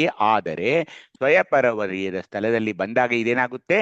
ಇವೆಲ್ಲ ಹೋಗಿಬಿಟ್ಟು ನಾನು ನೀನು ಎಂಬುದೇನೂ ಏನೂ ಇಲ್ಲದ ಪರಾಪರವೇ ಶರಣನಾಗಿ ಬಿಡ್ತಾ ಇದ್ದೀವಿ ಬಂಧುಗಳೇ. ಇಂಥ ವಚನಗಳನ್ನ ಈ ಒಂದು ಸ್ಥಳಗಳಲ್ಲಿ ನಾವು ಅಭ್ಯಾಸ ಮಾಡ್ಬೇಕಾಗ್ತಾ ಇವೆ. ಇಲ್ಲಿ ನಾನು ಬೇರೆ ಅವನು ಬೇರೆ ಅನ್ನೋದು ಎಲ್ಲವೂ ಹೋಗಿ ನಾನು ನೀನು ಎಂಬುದೇನೂ ಇಲ್ಲದ ಪರಾಪರವೇ ನಾನಾಗಬೇಕಾಗಿದೆ. ಇದೇ ಸ್ವಯಪರವರಿಯದ ಸ್ಥಳ. ಮೂಳಿಗೆ ಮಾರಯ್ಯನವರ ಒಂದು ವಚನ ಬರ್ತಾ ಇದೆ ನೋಡಿ, ಓದಿ ನೋಡೋಣ ಏನಿದೆ ನೋಡೋಣ, ಓದಿ. ಓಂ ಶ್ರೀ ಗುರು ಬಸವಲಿಂಗಾಯ ನಮಃ. ಸರ್ವರಿಗೂ ಭಕ್ತಿಯ ಶರಣಾರ್ಥಿಗಳು. ಮೂಳಿಗೆ ಮಾರಯ್ಯನವರ ವಚನ. ಪರುಶುವ ಪುತ್ಥಳಿ ಇರುಬಿನಂತೆ ಪೃಥ್ವಿಯು, ನುಂಗಿದ ಉದಕದಂತೆ, ಅನಿಲ ನುಂಗಿದ ತಿಲದಂತೆ, ವರ್ಣನ ಕಿರಣ ಕೊಂಡ ದ್ರವದಂತೆ, ಇನ್ನೇನು ಪಮಿಸುವೆ, ಇನ್ನಾರಿಗೆ ಹೇಳುವೆ, ನೋಡುವುದಕ್ಕೆ ಕಣ್ಣಿಲ್ಲ, ಕೇಳುವುದಕ್ಕೆ ಕಿವಿಯಿಲ್ಲ, ಕೀರ್ತಿಸುವುದಕ್ಕೆ ಬಾಯಿಲ್ಲ, ಏನು ಎಂಬುದಕ್ಕೆ ತೆರೆಯಿಲ್ಲ, ನಿಕಳಂಕ ಮಲ್ಲಿಕಾರ್ಜುನ ನಲ್ಲಿ ಲಿಂಗೈಕ್ಯವು. ಸಮಗ್ರ ವಚನ ಸಂಪುಟ 8, ವಚನದ ಸಂಖ್ಯೆ 108-95. ಸರ್ವರಿಗೂ ಭಕ್ತಿಯ ಶರಣಾರ್ಥಿ. ಮಂಗಲಕ್ಕ. ಇಲ್ಲಿ 4 ಚಿತ್ರಗಳಿವೆ ನೋಡಿ. ಒಂದನೆಯದು ಪರುಷದ ಪುತ್ಥಳಿಯ ಇರವಿನಂತೆ. ಒಬ್ಬ ರಾಜ ಇದ್ದ. ಆ ರಾಜನ ಹೆಸರು ಮೈದಾಸ್ ಅಥವಾ ಮೇದಾಸ್. ಅವನ್ಗೇನೋ ಒಂದು ಶಕ್ತಿ ಬಂದಿತ್ತಂದ್ರೆ ಅವನ್ ಮುಟ್ಟಿದ್ದೆಲ್ಲ ಚಿನ್ನ ಆಗ್ತಿತ್ತು, ಬಂಗಾರವಾಗ್ತಿತ್ತು. ತನ್ನ ಸಾಮೀಪ್ಯಕ್ಕೆ ಬಂದ ತನ್ನನ್ನು ಸ್ಪರ್ಶಿಸುವ ಲೋಹವನ್ನು ಚಿನ್ನವನ್ನವಾಗಿ ಪರಿವರ್ತಿಸುವ ಪರುಷದ ಮೂರ್ತಿಯ ಅಸ್ತಿತ್ವದಂತೆ, ಅಂದ್ರೆ ಅವನ ಹಾಗೇನೆ ಭೂಮಿಯನ್ನೇ ಕಬಳಿಸುವ ಜಲಸಾಗರದಂತೆ. ಈಗ ನೋಡಿ ಪಕ್ಕದ ಚಿತ್ರದಲ್ಲಿ ಎಲ್ಲ ಒಂದು ದೊಡ್ಡ ಸುನಾಮಿ ಬಂದ ನಂತರ ಎಂಥ ಮಹಾನಗರಗಳಿರಲಿ, ದೊಡ್ಡ ದೊಡ್ಡ ಕಟ್ಟಡಗಳಿರಲಿ, ಎಂಥವೇ ಭದ್ರವಾಗಿರ್ಲಿ, ಅವೆಲ್ಲ ಮುಳುಗಿ ನಾಶ ಹೋಗ್ತಾ ಇವೆ. ಪೃಥ್ವಿಯ ನುಂಗಿದ ಉದಕದಂತೆ ಅಂದ್ರೆ ಸುನಾಮಿ. ನೀವು ನೋಡಿದೀರಾ ಅದನ್ನೆಲ್ಲ. ಆ ಸುನಾಮಿಯ ಒಂದು ಭಯಂಕರ ವಿರಾಟ್ ಸ್ವರೂಪವನ್ನ ನಾವೆಲ್ಲ ನೋಡಿದ್ದೀವಿ. ನಾಗಿಪಟ್ಟಿನಂ, ಆ ತಮಿಳುನಾಡಿನಲ್ಲಿ ಇದು ಎಲ್ಲ ಸಂಭವಿಸಿದಾಗ ಎಷ್ಟೊಂದು ನಗರಗಳಲ್ಲಿ ಎಷ್ಟೊಂದು ಹಾಹಾಕಾರ ಉಂಟಾಯಿತು ಅನ್ನೋದನ್ನ ನಾವು ನೋಡಿದೀವಿ. ಪೃಥ್ವಿಯ ನುಂಗಿದ ಉದಕದಂತೆ ಅಂತ ಹೇಳ್ತಿದ್ದಾರೆ. ಹಾಗೇನೆ ಅನಲ ನುಂಗಿದ ತೆಳೆದಂತೆ ಅಂದ್ರೆ ಈಗ ನೀವು ಬೆಂಕಿ ತಗೊಳ್ಳಿ, ಬೆಂಕಿಯಲ್ಲಿ ನಿಗಿ ಕೆಂಡದ ಮೇಲೆ ಏನಾದ್ರೂ ನೀವು ಎಳ್ಳುಗಳನ್ನ ಹಾಕಿಬಿಟ್ರೆ ಚಟ ಚಟ ಚಟ ಅಂತ ಸುಟ್ಟು ಭಸ್ಮವಾಗಿಬಿಡ್ತಾ ಇವೆ. ಮಳೆಯ ದೇವರಾದ ಅಂತ ಅಂತೀವಿ ನಾವು, ಮಳೆರಾಯ ಅಂತ ಇಟ್ಕೊಳ್ಳಿ ನೀವು. ಆ ಮಳೆರಾಯ ಏನಂತಾರೆ, ವರುಣನ ಕಿರಣ ಕೊಂಡ ದ್ರವದಂತೆ. ಆ ವರುಣನ ಕಿರಣವನ್ನು ಹೀರಿದ ನದಿಯಂತೆ ಅಂದ್ರೆ ಏನು? ಆ ಮಳೆ ನೋಡಿ, ಎಲ್ಲಕ್ಕಿಂತ ಕೊನೆಯ ಚಿತ್ರದಲ್ಲಿ ಆ ಮಳೆ ಹನಿಗಳು ಮೇಲಿಂದ ಬೀಳ್ತಾ ಇದ್ರು ಕೂಡ ಆ ನದಿಯಲ್ಲಿ ಬಿದ್ದಾಗ ಅಲ್ಲಿ ಸಮರ್ಪಿತವಾಗಿ ಬಿಡ್ತಾ ಇವೆ. ಆ ಮಳೆ ಹನಿಗಳನ್ನ ನದಿಯ ನೀರಿನಿಂದ ನಾವು ಬೇರ್ಪಡಿಸಬಹುದೇ? ಇಲ್ಲ, ಬೇರ್ಪಡಿಸಕ್ಕಾಗೋಲ್ಲ. ಆ ನದಿ ಮೇಲೆ ಹನಿಗಳು ಬೀಳ್ತವೆ, ನದಿಯ ನೀರಿನಲ್ಲಿ ಕೂಡ್ಕೊಂಡ್ ಬಿಡ್ತವೆ. ಹೀಗೆ ಪರುಷದ ಪುತ್ಥಳಿಯ ಇರವಿನಂತೆ, ಪೃಥ್ವಿಯ ನುಂಗಿದ ಉದಕದಂತೆ, ಅನಲ ನುಂಗಿದ ತಿಲದಂತೆ, ವರುಣನ ಕಿರಣ ಕೊಂಡು ದ್ರವದಂತೆ. ಇನ್ನೇನ್ ಹೇಳಿ ನಿಮಗೆ? ಇನ್ನೇನನ್ನು ಉಪಮಿಸುವೆ? ಇನ್ನಾರಿಗೆ ಹೇಳುವೆ? ಯಾರಿಗೆ ಹೇಳ್ಬೇಕೀಗ? ನೋಡುವುದಕ್ಕೆ ಕಣ್ಣಿಲ್ಲ, ಕೇಳುವುದಕ್ಕೆ ಕಿವಿ ಇಲ್ಲ, ವರ್ಣಿಸೋಕೆ ಬಾಯಿ ಇಲ್ಲ. ಏನು ಎಂಬುದಕ್ಕೆ ವ್ಯಕ್ತ ಮಾಡಲು ಯಾವುದೇ ಅಂತರ ಭಿನ್ನತೆಯೇ ಉಳಿದಿಲ್ಲ. ಏಕೆಂದ್ರೆ ಇಲ್ಲಿ ಅಂಗ ಲಿಂಗೈಕ್ಯವಾಗಿ ಪರಿವರ್ಯದ ಸ್ಥಳ ನಿರ್ಮಾಣವಾಗಿದೆ ಎಂದು ನಮ್ಮ ಮೋಳಿಗೆಯ ಮಾರಯ್ಯನವರು ಹೇಳ್ತಿದ್ದಾರೆ. ಏನು ಉಳಿದಿಲ್ಲ ಈಗ. ಆ ಪರುಷದ ಪುತ್ಥಳಿ ಏನೇನು ಮುಟ್ಟುತ್ತೋ ಅದೆಲ್ಲ ಚಿನ್ನ ಆಗಿ ಹೋಯ್ತು, ಮತ್ತೆ ಅದು ಲೋಹ ಆಗೋಲ್ಲ. ಆ ಭಸ್ಮವಾದ ಹಾಹಾಕಾರದಿಂದ ಸುನಾಮಿಯ ತೆರೆಯಲ್ಲಿ ನಾಶವಾದ ಎಲ್ಲಾ ನಗರಗಳು ಹೋಗ್ಬಿಟ್ಟುವವು. ಪೃಥ್ವಿಯ ನುಂಗಿದ ಉದಕದಂತೆ, ಅನಲ ನುಂಗಿದ ತಿಲದಂತೆ ಅವು ಭಸ್ಮವಾಗಿ ಎಲ್ಲ ಎಳ್ಳು ಕಾಳುಗಳು ಆ ಬೆಂಕಿಯಲ್ಲಿ ಭಸ್ಮವಾಗಿ ಹೋಗಿಬಿಟ್ವು. ಮಳೆರಾಯನ ಹನಿಗಳು ಎಲ್ಲ ನದಿಯ ನೀರಿನಲ್ಲಿ ಸಮರ್ಪಿತವಾಗಿ ಬಿಟ್ಟವು. ಹಾಗೆ ಆಗಿದೆ ನನ್ನ ಪರಿಸ್ಥಿತಿ ಈಗ. ನಾನು ಮತ್ತೆ ಲೋಹವಾಗೋಕೆ ಬರೋಲ್ಲ. ಮತ್ತೆ ಆ ಸುನಾಮಿಯ ಮೊದಲಿದ್ದ ಏನು ಸುಂದರ ಕಟ್ಟಡಗಳಿದ್ವಲ್ಲ ಹಾಗೆ ಆಗಕ್ ಬರೋಲ್ಲ. ಹಾಗೇನ ಎಳ್ಳುಗಳನ್ನ ಹೆಕ್ಕಿ ತೆಗಿಯೋಕ್ ಬರುತ್ತಾ? ಬೆಂಕಿಯಲ್ಲಿ ಸುಟ್ಟು ಹೋದ ಎಳ್ಳುಗಳನ್ನ, ಆ ತಿಲಗಳನ್ನ ತೆಗಿಯೋಕ್ ಬರುತ್ತಾ? ಇಲ್ಲ. ನದಿಯಲ್ಲಿ ಬಿದ್ದ ಮಳೆ ಹನಿಗಳನ್ನ ಬೇರ್ಪಡಿಸೋಕ್ಕಾಗಲ್ಲ. ಹಾಗೆ ನನ್ನ ಅಂಗ, ನಾನು ಆ ಶಿವಯೋಗದಲ್ಲಿ ಈಗ ಬೆರೆತು, ಅಂಗದಲ್ಲಿ ಲಿಂಗ ಬೆರೆತು ಲಿಂಗೈಕ್ಯನಾಗಿದ್ದೇನೆ. ನಿಖಳಂಕ ಮಲ್ಲಿಕಾರ್ಜುನರಲ್ಲಿ ಲಿಂಗೈಕ್ಯ ಅನ್ನೋದನ್ನ ಈ 4 ಉಪಮೆಗಳಿಂದ ಹೇಳ್ತಾ ಇದ್ದಾರೆ. ಹೀಗಾಗಿ ನಿಧಾನವಾಗಿ ವಚನಗಳು ಏನ್ ಹೇಳ್ತಾ ಇದ್ದಾವೆ ಅನ್ನೋದನ್ನ ನಾವು ನೋಡ್ಬೇಕಾಗುತ್ತೆ. ಏಕೆಂದ್ರೆ ಇವರೆಲ್ಲ ಸಾಧಕರು, ಮಾಡಿಕೊಂಡರು. ಹೀಗಾಗಿ ಅವರ ಒಂದು ಈ ವಚನಗಳನ್ನ ಬರೆಯುವಾಗ ಅವರಿಗೆ ಬಂದ ಆಲೋಚನೆಗಳನ್ನ ತಾವು ಗಮನಿಸಿ, ಅವರು ಕಂಡುಕೊಂಡಂತ ಸತ್ಯಗಳನ್ನ ವಚನಗಳ ಶಬ್ದಗಳ ಮೂಲಕ, ಪರುಷದ ಪುತ್ಥಳಿ, ಇವೆಲ್ಲ ಅವ್ರಿಗೆ ಹೇಗೆ ಮನಗಾಣಿರ್ಬಹುದು ಅಂದ್ರೆ, ಅವರು ಶಿವಯೋಗದಲ್ಲಿ ನಿರತರಾಗಿ ಈ ವಚನಗಳನ್ನ ಬರೆದ್ರು. ಇನ್ನೇನ ಉಪಮಿಸುವೆ, ಇನ್ನಾರಿಗೆ ಹೇಳುವೆ, ಅದನ್ನ ನೋಡೋಕೆ ಕಣ್ಣಿಲ್ಲ, ಕೇಳೋದಕ್ಕೆ ಕಿವಿ ಇಲ್ಲ, ಹೇಳೋದಕ್ಕೆ ಬಾಯಿ ಇಲ್ಲ ಅನ್ನೋದಿದೆಯಲ್ಲ, ಏನು ಸುಂದರವಾದ ವಚನ ಅಂದ್ರೆ, ಈ ಸ್ವಯಪರವರ್ಯದ ಸ್ಥಳವನ್ನ ವರ್ಣಿಸೋಕೆ ಅದನ್ನ ನೋಡೋಕ್ಕಾಗೋಲ್ಲ, ಅದಕ್ಕೆ ಕಣ್ಣೇ ಇಲ್ಲ, ಅದನ್ನ ಹೇಳೋಕೆ ಬಾಯಿಯೇ ಇಲ್ಲ, ಅದನ್ನ ಕೇಳೋಕೆ ಕಿವಿಯೇ ಇಲ್ಲ. ಯಾಕೆಂದ್ರೆ ನಿಖಳಂಕ ಮಲ್ಲಿಕಾರ್ಜುನಲ್ಲಿ ನಾನು ಲಿಂಗೈಕ್ಯನಾಗಿದ್ದೇನೆ ಅಂತ ಹೇಳುವಾಗ ಅದರ ಒಂದು ಅಗಾಧತೆಯನ್ನು ನಾವು ಗಮನಿಸ್ಬೇಕು. ಹಾಗೇನೆ ಗಟ್ಟಿವಾಳಯ್ಯನವರು ಒಂದು ವಚನದೊಂದಿಗೆ ಬರ್ತಾ ಇದ್ದಾರೆ. ನಾಮವೆಂದು ಹೇಳಿ ಓದು ನೋಡೋಣ ಯಾರಾದ್ರೂ. ಓಂ ಶ್ರೀ ಗುರು ಬಸವಲಿಂಗಾಯ ನಮಃ. ಸರ್ವರಿಗೂ ಭಕ್ತಿಯ ಶರಣಾರ್ಥಿಗಳು. ನಾಮವೆಂದು ನೀನು ನಾಮಕ್ಕೆ ಬಳಲುವೆ, ನಾಮವಾದ ಸೀಮೆಯೊಳಗಿಪ್ಪುದು ಹೇಳಿರೆ ಮರುಳೆ. ನಾಮವೂ ಇಲ್ಲ, ಸೀಮೆಯೂ ಇಲ್ಲ, ಒಡಲೂ ಇಲ್ಲ, ನೆಳಲೂ ಇಲ್ಲ, ನಾನೂ ಇಲ್ಲ, ನೀನೂ ಇಲ್ಲ, ಏನೂ ಇಲ್ಲ, ಚಿಕ್ಕಯ್ಯ ಪ್ರಿಯ ಸಿದ್ಧಲಿಂಗ ಇಲ್ಲ ಇಲ್ಲ ಎಂಬುದಾಗಿ ಸಮಗ್ರ ವಚನ ಸಂಪುಟ 7 ವಚನದ ಸಂಖ್ಯೆ 464. ಸರ್ವರಿಗೂ 84. ಭಕ್ತಿಯ ಶರಣಾರ್ಥಿಗಳು. 484ನೇ ವಚನವನ್ನ ಪಠಿಸಿದ ತಾಯಿಯವರಿಗೆ ಧನ್ಯವಾದಗಳು. ಗಟ್ಟಿಬಾಳೆಯನವರ ಒಂದು ಸುಂದರವಾದ ಒಂದು ಸಂದೇಶ ಇಲ್ಲಿದೆ. ಈ ಕೀರ್ತಿವಂತರಾಗಬೇಕು ಅಂತ ನಮ್ಮೆಲ್ಲರ ಆಸೆ. ಏನ್ ಕೀರ್ತಿವಂತರು? ಡಾಕ್ಟರ್ ದಯಾನಂದ ನೂಲಿ ಅವರು ಶಿವಜ್ಞಾನವನ್ನ ಅಪಾರವಾಗಿ ಅರ್ಥಕೊಂಡಿದ್ದಾರೆ. ಅವರಷ್ಟು ಶಿವಜ್ಞಾನ ಶಿವಯೋಗದ ಬಗ್ಗೆ ಹೇಳುವವರು ಯಾರೂ ಇಲ್ಲ, ಇಡೀ ದೇಶದಲ್ಲಿಲ್ಲ, ಇಡೀ ಜಗತ್ತಿನಲ್ಲಿಲ್ಲ. ಏನ್ರಿ ಇದು? ಲೌಕಿಕ ಜಗತ್ತಿನಲ್ಲಿ ನನ್ನ ಹೆಸರು, ನಾನು ನಾಮವಂತನಾಗಬೇಕೆಂಬ ಆಶೆಯಲ್ಲೇ ಇರ್ತೀವಿ ನಾವು. ನನಗೆ ಪದ್ಮಶ್ರೀ ಸಿಗಲಿ, ಪದ್ಮಭೂಷಣ ಸಿಗಲಿ, ಕರ್ನಾಟಕ ರಾಜ್ಯೋತ್ಸವ ಸಿಗಲಿ. ಅಯ್ಯೋ ದೇವರೇ, ಕರ್ನಾಟಕ ರಾಜ್ಯೋತ್ಸವ ಪ್ರಶಸ್ತಿಗಾಗಿ ನೀವು ದುಡ್ಡು ಕೊಡೋದು ಬೇಡ, ಬರೀ ನನ್ನ ಹೆಸರನ್ನಷ್ಟೇ ಕೊಡಿ ಅಂತ ಹೇಳಿದ ಒಂದು ಜನನೂ ಇಲ್ಲಿದ್ದಾರೆ. ಅಂದ್ರೆ ನಮ್ಮ ಶರಣರು ಏನ್ ಹೇಳಿದ್ರು? ಲೌಕಿಕ ಜಗತ್ತಿನಲ್ಲಿ ತನ್ನ ಹೆಸರು ನಾಮವೆಂದು ನೀನು ನಾಮಕ್ಕೆ ಬಳ್ತಾ ಇದೆಯಲ್ಲಪ್ಪ. ಎಲ್ಲಿ ತನಕ ನಿನ್ನ ಕೀರ್ತಿ ಹಬ್ಬಬಹುದು ಅಂತ ವಿಚಾರ ಮಾಡಿ ನಾವೆಲ್ಲರೂ ವಿಚಾರ ಮಾಡ್ಬೇಕು ಇವತ್ತು. ಎಲ್ಲಿ ತನಕ ಹಬ್ಬಬಹುದು ನನ್ನ ಕೀರ್ತಿ? ರಾಯಚೂರು ತನಕ ಹಬ್ಬಿತು, ಶಿವಮೊಗ್ಗ ತನಕ ಹಚ್ಚಿತು, ಮೈಸೂರು ತನಕ ಹಬ್ಬಿತು, ಬೆಂಗಳೂರು ತನಕ ಹಬ್ಬಿತು. ಮುಂದೆ ನಾಮವಾದ ಸೀಮೆಯೊಳಗಿಪ್ಪದು ಹೇಳಲೆ ಮರುಳೆ. ಎಲ್ಲಿ ತನಕ ಹಬ್ಬಿಸೋನಿದೀಯ? ನಾನು ದಿಲ್ಲಿವರೆಗಾಯ್ತು. ಮುಂದೆ ಭಾರತ ತುಂಬೆಲ್ಲ ನಿನ್ನ ಹೆಸರಾಯ್ತು. ಮುಂದೆ ಏನಿದು? ನಾಮವೂ ಇಲ್ಲ, ಸೀಮೆಯೂ ಇಲ್ಲ. ಇದಕ್ಕೆ ಕೊನೆ ಇದೆಯಾ? ಇದಕ್ಕೆ ಯಾಕೆ ಬಳ್ತಾ ಇದೆಯೋ? ಹುಚ್ಚ ಮರುಳೆ ಅಂದ್ರೆ ಹುಚ್ಚ. ನೋಡಿ ಗಟ್ಟಿವಾಳಯ್ಯನವರ ವಚನವನ್ನ ನೋಡಿ. ಯಾರಿಗ್ ಬೇಕಾಗಿದೆ ರೀ ಈ ಕೀರ್ತಿ? ಶನಿ ಅಂತಾರೆ ಅದಕ್ಕೆ ಶರಣರು. ಕೀರ್ತಿ ಶನಿ ಅಂತ ಕರೆದಿದ್ದಾರೆ ಅದಕ್ಕೆ. ನಾಮವಾದ ಸೀಮೆಯೊಳಗಿಪ್ಪುದು ಹೇಳಲೇ ಮರುಳೆ. ಆ ಕೀರ್ತಿಗೆ ನಾವೇನ್ ಬಡ್ಕೊಳ್ತೀವಿ ನೋಡಿ. ಈಗ ನನಗೆ ಮಾಲೆ ಹಾಕ್ಬೇಕು, ನನ್ನ ತಲೆ ಮೇಲೆ ಹೂ ಸುರಿಬೇಕು, ನನಗೆ ವಿಭೂತಿ ಹಚ್ಚಬೇಕು, ಶಾಲು ಹಚ್ಚಬೇಕು, ಪಾಕೆಟ್ನಲ್ಲಿ ಹಾಕಿ ದುಡ್ಡು ಕೊಡಬೇಕು. ನಾಮವಾದ ಸೀಮೆಯೊಳಗಿಪ್ಪದು ಹೇಳಲೇ ಮರುಳೆ. ನಾಮವೂ ಇಲ್ಲ, ಸೀಮೆಯೂ ಇಲ್ಲ, ಇದಕ್ಕೆ ಕೊನೆಯೇ ಇಲ್ಲ. ಅದಕ್ಕೆ ನಮ್ಮ ಹಿರಿಯ ಶರಣರಾದ ರುದ್ರಪ್ಪನವ್ರು ಹೇಳ್ತಾರೆ, ಈ ಕೀರ್ತಿಗೆ ಬಲಿಯಾಗಬೇಡಿ, ನಿಮ್ಮನ್ನ ವರ್ಣಿಸೋಕೆ ನೀವು ಹಂಬಲಿಸಬೇಡಿ, ಹಾಗೆ ಮಾಡ್ತಾರೆ, ಅದಕ್ಕೆಂದೂ ಬಲಿಯಾಗಬೇಡಿ ಅಂತ ಮೇಲಿನ ಮೇಲೆ ನಮ್ಗೆ ಎಚ್ಚರಿಸ್ತಿರ್ತಾರೆ. ಯಾಕೆ ಗೊತ್ತಾ? ನಾವು ಸ್ವಾನುಭಾವದಲ್ಲಿ ಗೊತ್ತಿದೆ ನಮಗೆ ಇದು.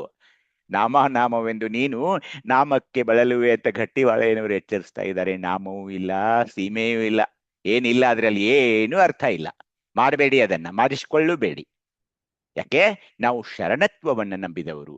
ಸ್ವಯಪರವರಿಯದ ಸ್ಥಳದಲ್ಲಿ ನಾನು ಈಗ ಪರಮನಾದ ಮೇಲೆ ನನ್ನ ಯಾವ ನಾಮ ಇದೆ ರೀ? ನನ್ನ ಕೀರ್ತಿಗೆ ಯಾವ ಸೀಮೆ ಇದೆ? ಒಡಲೂ ಇಲ್ಲ, ನೆರಳೂ ಇಲ್ಲ. ಎಲ್ಲಿ ತನಕ ಇದು? ಯಾವ ನಾಮವೂ ಇಲ್ಲ, ಯಾವ ಸೀಮೆಯೂ ಇಲ್ಲ, ಯಾವ ದೇಹವೂ ಇಲ್ಲ, ಅದರ ನೆರಳೂ ಇಲ್ಲ, ಯಾರೂ ಇಲ್ಲ. ಆ ಸನ್ಮಾನ ಮಾಡಿಸಿಕೊಂಡವರು ಇಲ್ಲ, ಸನ್ಮಾನ ಮಾಡುವವರು ಇಲ್ಲ, ನಾನೂ ಇಲ್ಲ, ನೀನೂ ಇಲ್ಲ, ಏನೂ ಇಲ್ಲ. ಏನು ಕನ್ನಡದಲ್ಲಿ ಇದೆ ನೋಡಿ, ನಾನೂ ಇಲ್ಲ, ನೀನೂ ಇಲ್ಲ, ಏನೂ ಇಲ್ಲ, ಯಾರೂ ಇಲ್ಲ, ಏನೂ ಇಲ್ಲ, ಇಲ್ಲ ಇಲ್ಲ ಇಲ್ಲ. ಚಿಕ್ಕಯ್ಯ ಪ್ರಿಯ ಸಿದ್ಧಲಿಂಗ, ಇಲ್ಲ ಇಲ್ಲ ಎಂದುದಾಗಿ. ಯಾಕೆ? ಸ್ವಯಪರವರಿಯದ ಸ್ಥಳ ಇದು. ನೀವು ಪರಮನಾಗಿ ಬಿಟ್ಟಿದ್ದೀರಾ. ಈಗ ನೀವ್ ಯಾರು? ಈಗ ನೀವೇನೂ ಇಲ್ಲ, ನಾನೂ ಇಲ್ಲ, ನೀನೂ ಇಲ್ಲ, ಏನೂ ಇಲ್ಲ. ಬಂದವರಿಗೆ, ನಿಮ್ಮ ಏನಾದ್ರೂ ಹೇಳೋಕ್ ಬಂದವರಿಗೆ, ನಿಮಗೆ ವಚನದ ಒಂದು ಜ್ಞಾನ ಕೊಡೋರಿಗೆ, ಶರಣ ಜ್ಞಾನವನ್ನ ಕೊಡೋರಿಗೆ, ಅವ್ರಿಗೆ ಬರೀ ಅದೇನಂದ್ರೆ ಅವ್ರಿಗೂ ಸಂತೋಷ ಅದನ್ನ ಕೊಡೋಕೆ, ನಿಮಗೆ ಸ್ವೀಕರಿಸೋದಕ್ಕೆ ಸಂತೋಷ ಅಷ್ಟೇ ಇದೆ ಅಲ್ಲಿ. ಸನ್ಮಾನ ಮಾಡೋದು, ಅವರನ್ನ ಹೊಗಳಿ ಎತ್ತರಕ್ಕೇರಿಸೋದು ಇಲ್ಲ. ಯಾಕೆ? ಅದನ್ನ ನಾವು ಹಂಬಲಿಸಬಾರದು. ಯಾರು? ಅವ್ರಿಗೆ ಸನ್ಮಾನ ಮಾಡಬೇಕು ಅಂತ ನಾವು ಹಂಬಲಿಸಬಾರದು, ಸನ್ಮಾನ ತಗೊಳ್ಬೇಕಂತ ಇವರು ಹಂಬಲಿಸಬಾರದು. ನನಗೆಲ್ಲೆಡೆ ಕೊಡೋಕ್ ಬರ್ತಾರೆ ಪಾಕೆಟ್ನಲ್ಲಿ ದುಡ್ಡು, ನಾನು ಸ್ವೀಕರಿಸೋಲ್ಲ. ಯಾಕೆ? ನಾಮವೂ ಇಲ್ಲ, ಸೀಮೆಯೂ ಇಲ್ಲ, ನಾನೂ ಇಲ್ಲ, ನೀನೂ ಇಲ್ಲ, ಏನೂ ಇಲ್ಲ. ಈ ಸತ್ಯ ಗೊತ್ತಾದವರಿಗೆ ನಾನು ಆ ತತ್ವವನ್ನು ಹೇಳ್ತಾ ಹೋಗ್ತೀನಿ ಹೊರತು ಇದೊಂದು ಉದ್ಯೋಗವನ್ನಾಗಿ ಮಾಡ್ಕೊಳಕ್ಕಾಗುತ್ತೆ ನನಗೆ? ಇಲ್ಲ. ನಾಮವೆಂದು ನೀನು ನಾಮಕ್ಕೆ ಬಳಲುವೆಯಲ್ಲ ಹುಚ್ಚ ಅಂತ ಕೇಳ್ತಿದ್ರವಾಗ ಗಟ್ಟಿವಾಳೆಯನವರು. ಮತ್ತೆ ನಾಚಿಕೆ ಆಗುತ್ತೆ ಇಂಥ ವಚನಗಳನ್ನು ಓದಲು. ಅಯ್ಯೋ, ಆ ನೂಲಿ ಡಾಕ್ಟರ್ ಅಲ್ಲಿ ವಚನದಲ್ಲಿ ಒಂದು ಹೇಳ್ತಾನೆ, ಅಲ್ಲಿ ಬಂದಾಗ ವೇದಿಕೆ ಮೇಲೆ ಬಂದಾಗ ದುಡ್ಡು ತಗೊಳ್ತಾನೆ ಅನ್ಸ್ಕೊಳ್ಬೇಕಾ? ನಾಮವಾದ ಸೀಮೆಯೊಳಗಿಪ್ಪದು ಹೇಳಲೆ ಮರುಳಲೆ. ನಾಮವೂ ಇಲ್ಲ, ಸೀಮೆಯೂ ಇಲ್ಲ, ಒಡಲೂ ಇಲ್ಲ, ನೆರಳೂ ಇಲ್ಲ, ನಾನೂ ಇಲ್ಲ, ನೀನೂ ಇಲ್ಲ, ಏನೂ ಇಲ್ಲ. ಅರ್ಥ ಮಾಡಿಕೊಳ್ಳಬೇಕು. ಸತ್ಯ ಮಾತುಗಳನ್ನ ಬಿಂಬಿಸುವಾಗ ನಡೆ ಮತ್ತು ನುಡಿ ಹಾಗೆಯೇ ಇರಬೇಕು.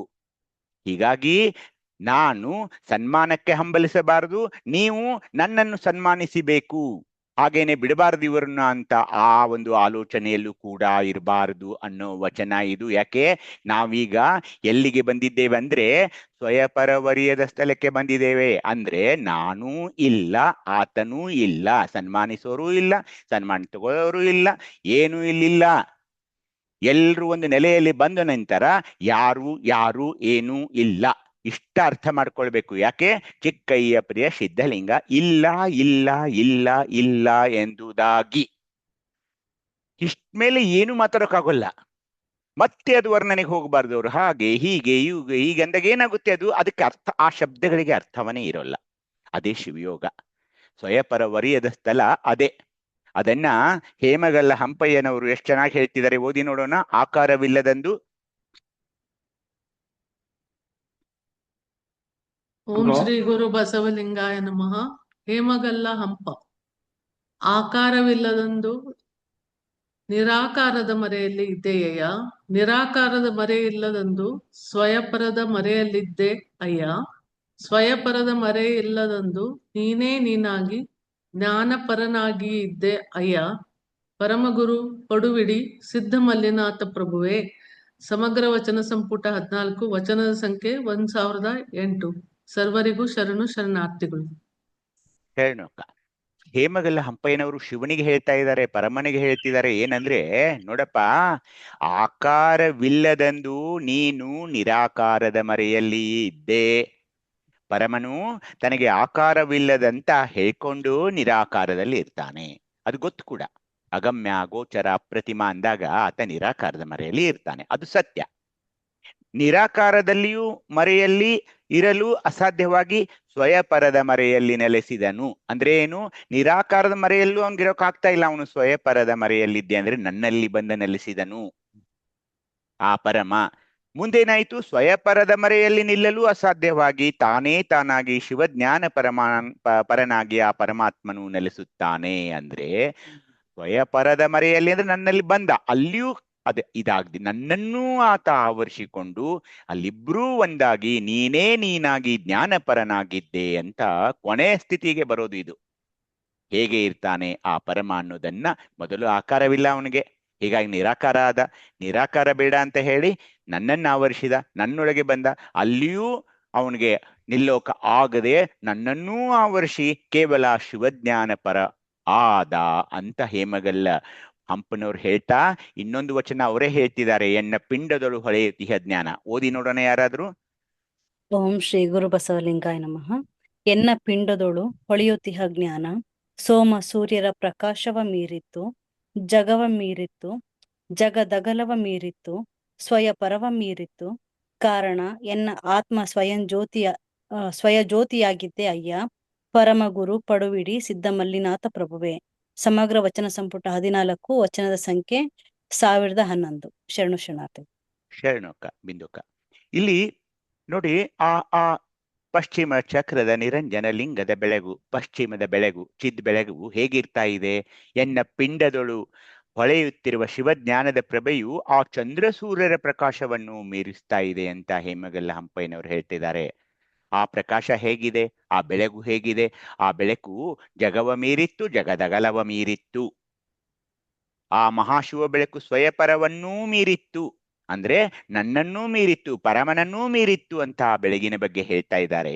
ಆದ್ದರಿಂದ ಆ ಬೆಳಕಿನಲ್ಲಿ ನನ್ನ ಆತ್ಮವು ಸ್ವಯಂ ಜ್ಯೋತಿಯಾಗಿ ಪ್ರಕಾಶಿಸುತ್ತಿತ್ತು ಅಂತ ಶರಣರು ಈ ಐಕ್ಯ ಸ್ಥಳದಲ್ಲಿ, ಸ್ವಯಪರ ಸ್ಥಳದಲ್ಲಿ ವಚನ ಬರ್ತಾ ಇದೆ. ಆ ಬೆಳಕು ಹೇಗಿದೆ? ಸೋಮ ಸೂರ್ಯರ ಪ್ರಕಾಶವನ್ನ ಮೀರ್ತಾ ಇದೆ, ಜಗವನ್ನ ಮೀರಿತ್ತು, ಜಗದಗಲವ ಮೀರಿತ್ತು, ನನ್ನನ್ನೂ ಮೀರಿತ್ತು, ಪರಮನನ್ನೂ ಮೀರಿ ಕೊನೆಗೆ ಆತ್ಮ ಸ್ವಯಂ ಜ್ಯೋತಿಯಾಗಿತ್ತು ಅಂತ ಈ ಸ್ಥಿತಿಯಲ್ಲಿ ನಾವು ಬಂದು ನಿಲ್ತಾ ಇದ್ದೀವಿ ಸ್ವಯಪರವರಿಯದ ಸ್ಥಳದಲ್ಲಿ. ಮುಂದಿನ ಸ್ಥಳ ಭಾವ ನಷ್ಟ ಸ್ಥಳ. ಭಾವ ಮತ್ತು ಅಭಾವ ನಷ್ಟವಾಗುವುದು. ಇಲ್ಲಿ ಏನಾಗ್ತಾ ಇದೆ? ಈಗ ಕೊನೆ ಎರಡೇ ಸ್ಥಳ. ಈಗ ನಾವು ಅತ್ಯಂತ ಸಮೀಪ ಬರ್ತಾ ಇದ್ದೀವಿ, ಐಕ್ಯ ಸ್ಥಳದ ಕೊನೆಗೆ ಬಂದಿದ್ದೀವಿ. ಈಗೇನಾಗಿದೆ? ಆ ನನ್ನಿಂದ ಬೇರ್ಪಡಿಸಲಾಗದ ಅದ್ವಯ ಪ್ರಭು ಅಥವಾ ಪರಮನನ್ನ ಎಲ್ಲೆಡೆ ನಾನು ಕಾಣ್ತಾ ಇದ್ದೀನಿ. ಹಾಗಾಗ್ತಾ ಇರೋದ್ರಿಂದ ಇಲ್ಲಿ ಭಾವವೂ ಇಲ್ಲ, ನಿರ್ಭಾವವೂ ಇಲ್ಲ. ಭಾವಗಳ ಭಾವವಿಲ್ಲದೆ ಆತ ಶಿವಾನಂದದಲ್ಲಿ ಸ್ವಾನಂದ ಲೋಲನಾಗಿ ಜೀವನ್ಮುಕ್ತನಾಗಿ ಬಾಳ್ತಾ ಇದ್ದಾನೆ. ಭಾವಗಳ ವಿಷಯಗಳು ಲಿಂಗೈಕ್ಯ ಶಿವಯೋಗಿಯಲ್ಲಿ ಕಾಣಲಾರವು. ಶಿವನಲ್ಲಿ ಸಂಪೂರ್ಣವಾಗಿ ಬೆರೆತು ನಂತ ಆ ಯೋಗಿಗೆ ಎಲ್ಲಿ ಭೇದ ಭಾವ, ಎಲ್ಲಿ ಮತ್ತೆ ನಾನು ನೀನು ಅನ್ನೋ ಒಂದು ಸಂದೇಹ, ಕಲ್ಪನೆ, ಸಂಶಯ, ಪ್ರಶ್ನೆ ಇಲ್ಲ. ಎಲ್ಲ ಹೋಯ್ತು. ಇವಾಗ ಯಾವ ಭೇದ ಭಾವವೂ ಇಲ್ಲ.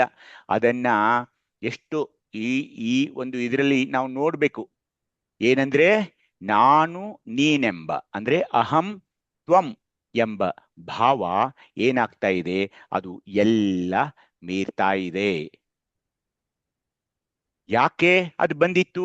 ನಾನು, ಅವನು, ಅವನು, ನಾನು, ಇದೆಲ್ಲ ಕಾರಣ ಏನಂದ್ರೆ ಅವಿದ್ಯೆ, ಮಾಯೆ, ಅಜ್ಞಾನ. ಅಜ್ಞಾನದಿಂದಲೇ ನನ್ನಲ್ಲಿ ಶಿವಸ್ವರೂಪ ಮರೆದಿತ್ತು. ಜೀವ ಶಿವರ ಒಂದು ಭೇದ ಭಾವಗಳು ಮೂಡಿದ್ವು. ಜೀವ ಬೇರೆ ಶಿವ ಬೇರೆ ಅಂತ ಭೇದ ಭಾವಗಳು ಮೂಡಿದ್ವು. ಶಿವಯೋಗದ ಒಂದು ಪರಿಕಲ್ಪನೆಯೂ ನನ್ನಲ್ಲಿರಲಿಲ್ಲ. ಆ ಮಾಯೆಯ ಪ್ರಭಾವದಲ್ಲಿ ಸಿಲುಕಿ ಆ ದೇಹದ ಎಲ್ಲ ಈ ಲೌಕಿಕ ಜಗತ್ತಿನ ಭಾವಗಳು ನನ್ನಲ್ಲಿ ತಲೆದೋರಿದವು. ಶಿವಯೋಗವಂತೂ ಮಾಡಿಕೊಳ್ಳೇ ಇಲ್ಲ. ಇಷ್ಟಲಿಂಗ ಪೂಜೆಯ ಮಹಿಮೆಯನ್ನು ಅರ್ಥಿಕೊಳ್ಳಲೇ ಇಲ್ಲ. ಆದ್ದರಿಂದ ಏನಾಯ್ತು? ಆದ್ದರಿಂದ ದುಃಖದ ಪ್ರಪಾತ ನುಗ್ಗಿ ಬಂದಿತ್ತು. ಅದರಲ್ಲಿ ಸಿಲುಕಿ ಜೀವನು ತತ್ತರಿಸಿದನು, ಮುಳುಗಿ ಹೋದನು. ಆದರೆ ಶಿವಯೋಗಿಯು ಮಾತ್ರ ಆ ವಿದ್ಯೆಯನ್ನ ಹರಿದು ಹಾಕಿದ ಧೀರ. ಅವನು ಕೇವಲ ಅದ್ವಯ ಪರಮ ಪ್ರಭುವನ್ನೇ ಎಲ್ಲೆಡೆಗೂ ಕಾಣ್ತಾನೆ. ಯಾಕೆ? ದಿನನಿತ್ಯ ಇಷ್ಟಲಿಂಗ ಪೂಜೆಯಲ್ಲಿ ಅವನು ಬೇಡ್ಕೊಳ್ಳೋದು ಅದನ್ನೇ, ನನ್ನನ್ನ ನಿನ್ನಲ್ಲಿ ಲಿಂಗೈಕ್ಯನಾಗಿ ಮಾಡಿಕೊಳ್ಳು. ಅದೇ ಐಕ್ಯ ಸ್ಥಳ. ಅದು ಆದಾಗ, ಅದು ಸಿದ್ಧಿಸಿದಾಗ ತಾನು ಅನ್ಯ ಎಂಬ ಭಿನ್ನತೆ ಇರೋದಿಲ್ಲ. ಇಲ್ದಿದ್ರೆ ಈ ಕಡೆ ಆ ಮನುಷ್ಯ ನೋಡಿ ಹೇಗೆ ಆ ಪ್ರಪಾತದಲ್ಲಿ, ದುಃಖದ ಪ್ರಪಾತದಲ್ಲಿ ಮುಳುಗಿ ಸಾಯ್ತಾ ಇದ್ದಾನಲ್ಲ, ಹಾಗೆ ಸಾಯಬೇಕು. ಇಲ್ಲ, ಆ ಸತ್ಯವನ್ನು ಕೊಂಡು ಆ ಸ್ವಾನು ಭಾವದ ನೆಲೆಯಲ್ಲಿ ನಿಂತು ಶಿವಾನಂದದಲ್ಲಿ ಮುಳುಗಿ ಆನಂದದಿಂದ ನಾವಿರಬಹುದು. ಇವೆರಡೇ ಆಯ್ಕೆಗಳು ನಮ್ಮ ಮುಂದಿವೆ. ಇಷ್ಟಲಿಂಗ ಪೂಜೆಯಲ್ಲಿ ನಿರತನಾಗಿ ಆ ಶಿವಾನಂದವನ್ನ ಪಡಿಬೇಕೋ, ಇಲ್ಲ ಮಾಯೆ, ಅಜ್ಞಾನ, ಅವಿದ್ಯೆಗಳಿಗೆ ಬಲಿಯಾಗಿ ಆ ಮನುಷ್ಯ ನೀರಿನಲ್ಲಿ ಮುಳುಗ್ತಾ ಇರೋ ಹಾಗೆ ಮುಳುಗಿ ಹೋಗ್ಬೇಕು ಅನ್ನೋ ಆಯ್ಕೆಯನ್ನ ನಾವು ಮಾಡ್ಬೇಕು. ಏನಾಗ್ತಾ ಇದೆ ಅಂದ್ರೆ, ಈ ಇಷ್ಟಲಿಂಗ ಪೂಜೆ, ಶಿವಯೋಗದ ಬಗ್ಗೆ ಅರಿವಿಲ್ಲದವರು, ಇಂದಿನ ಯುವಕ ಯುವತಿಯರು ಹೀಗೇ ಆಗ್ತಾ ಇದ್ದಾರೆ. ಚಿಕ್ಕ ಪುಟ್ಟ ಮಾತುಗಳಿಗೆ ಆತ್ಮಹತ್ಯೆ ಮಾಡ್ಕೊಳ್ತಾ ಇದ್ದಾರೆ. ಅದು ವಚನಗಳಲ್ಲೂ ನಾವು ನೋಡ್ತಾ ಇದೀವಿ. ಮೊನ್ನೆ ಆತ್ಮವಿಶ್ವಾಸ ಕುಂದಿ ಇಷ್ಟಲಿಂಗ ಪೂಜೆಯ ಮಹಿಮೆಯನ್ನು ಅರಿಯದೆ ಈ ದುಃಖದ ಪ್ರಪಾತಕ್ಕೆ ನಾವು ನುಗ್ಗಿಬೇಕು. ನಮ್ಮನ್ನು ಮುಳುಗಿಸಿಬಿಡ್ತಾ ಇದೆ. ಆದರೆ ಈತ ಧೈರ್ಯವಂತ, ಶಿವಯೋಗಿ ಧೈರ್ಯವಂತ. ಆ ಸತ್ಯದ ಸಾಕಾರತೆ ಮಾಡಿಕೊಂಡು ಲಿಂಗದಲ್ಲಿ ಐಕ್ಯನಾಗಿ ತಾನು ಅನ್ಯ ಎಂಬ ಭಿನ್ನತೆಯನ್ನ ತೊಡೆದು ಹಾಕಿ ಅತ್ಯಂತ ಆನಂದದಿಂದ ಈ ಒಂದು ಭಾವ ನಷ್ಟತಲದಲ್ಲಿ ಇರ್ತಾನೆ. ಹೀಗಾಗಿ ಅಲ್ಲಂ ಪ್ರಭುದೇವರು ಇದನ್ನ ಬಹಳ ಚೆನ್ನಾಗಿ ಹೇಳ್ತಿದ್ದಾರೆ. ಓದಿ ನೋಡೋಣ. ನೀ ನಾನೆಂಬ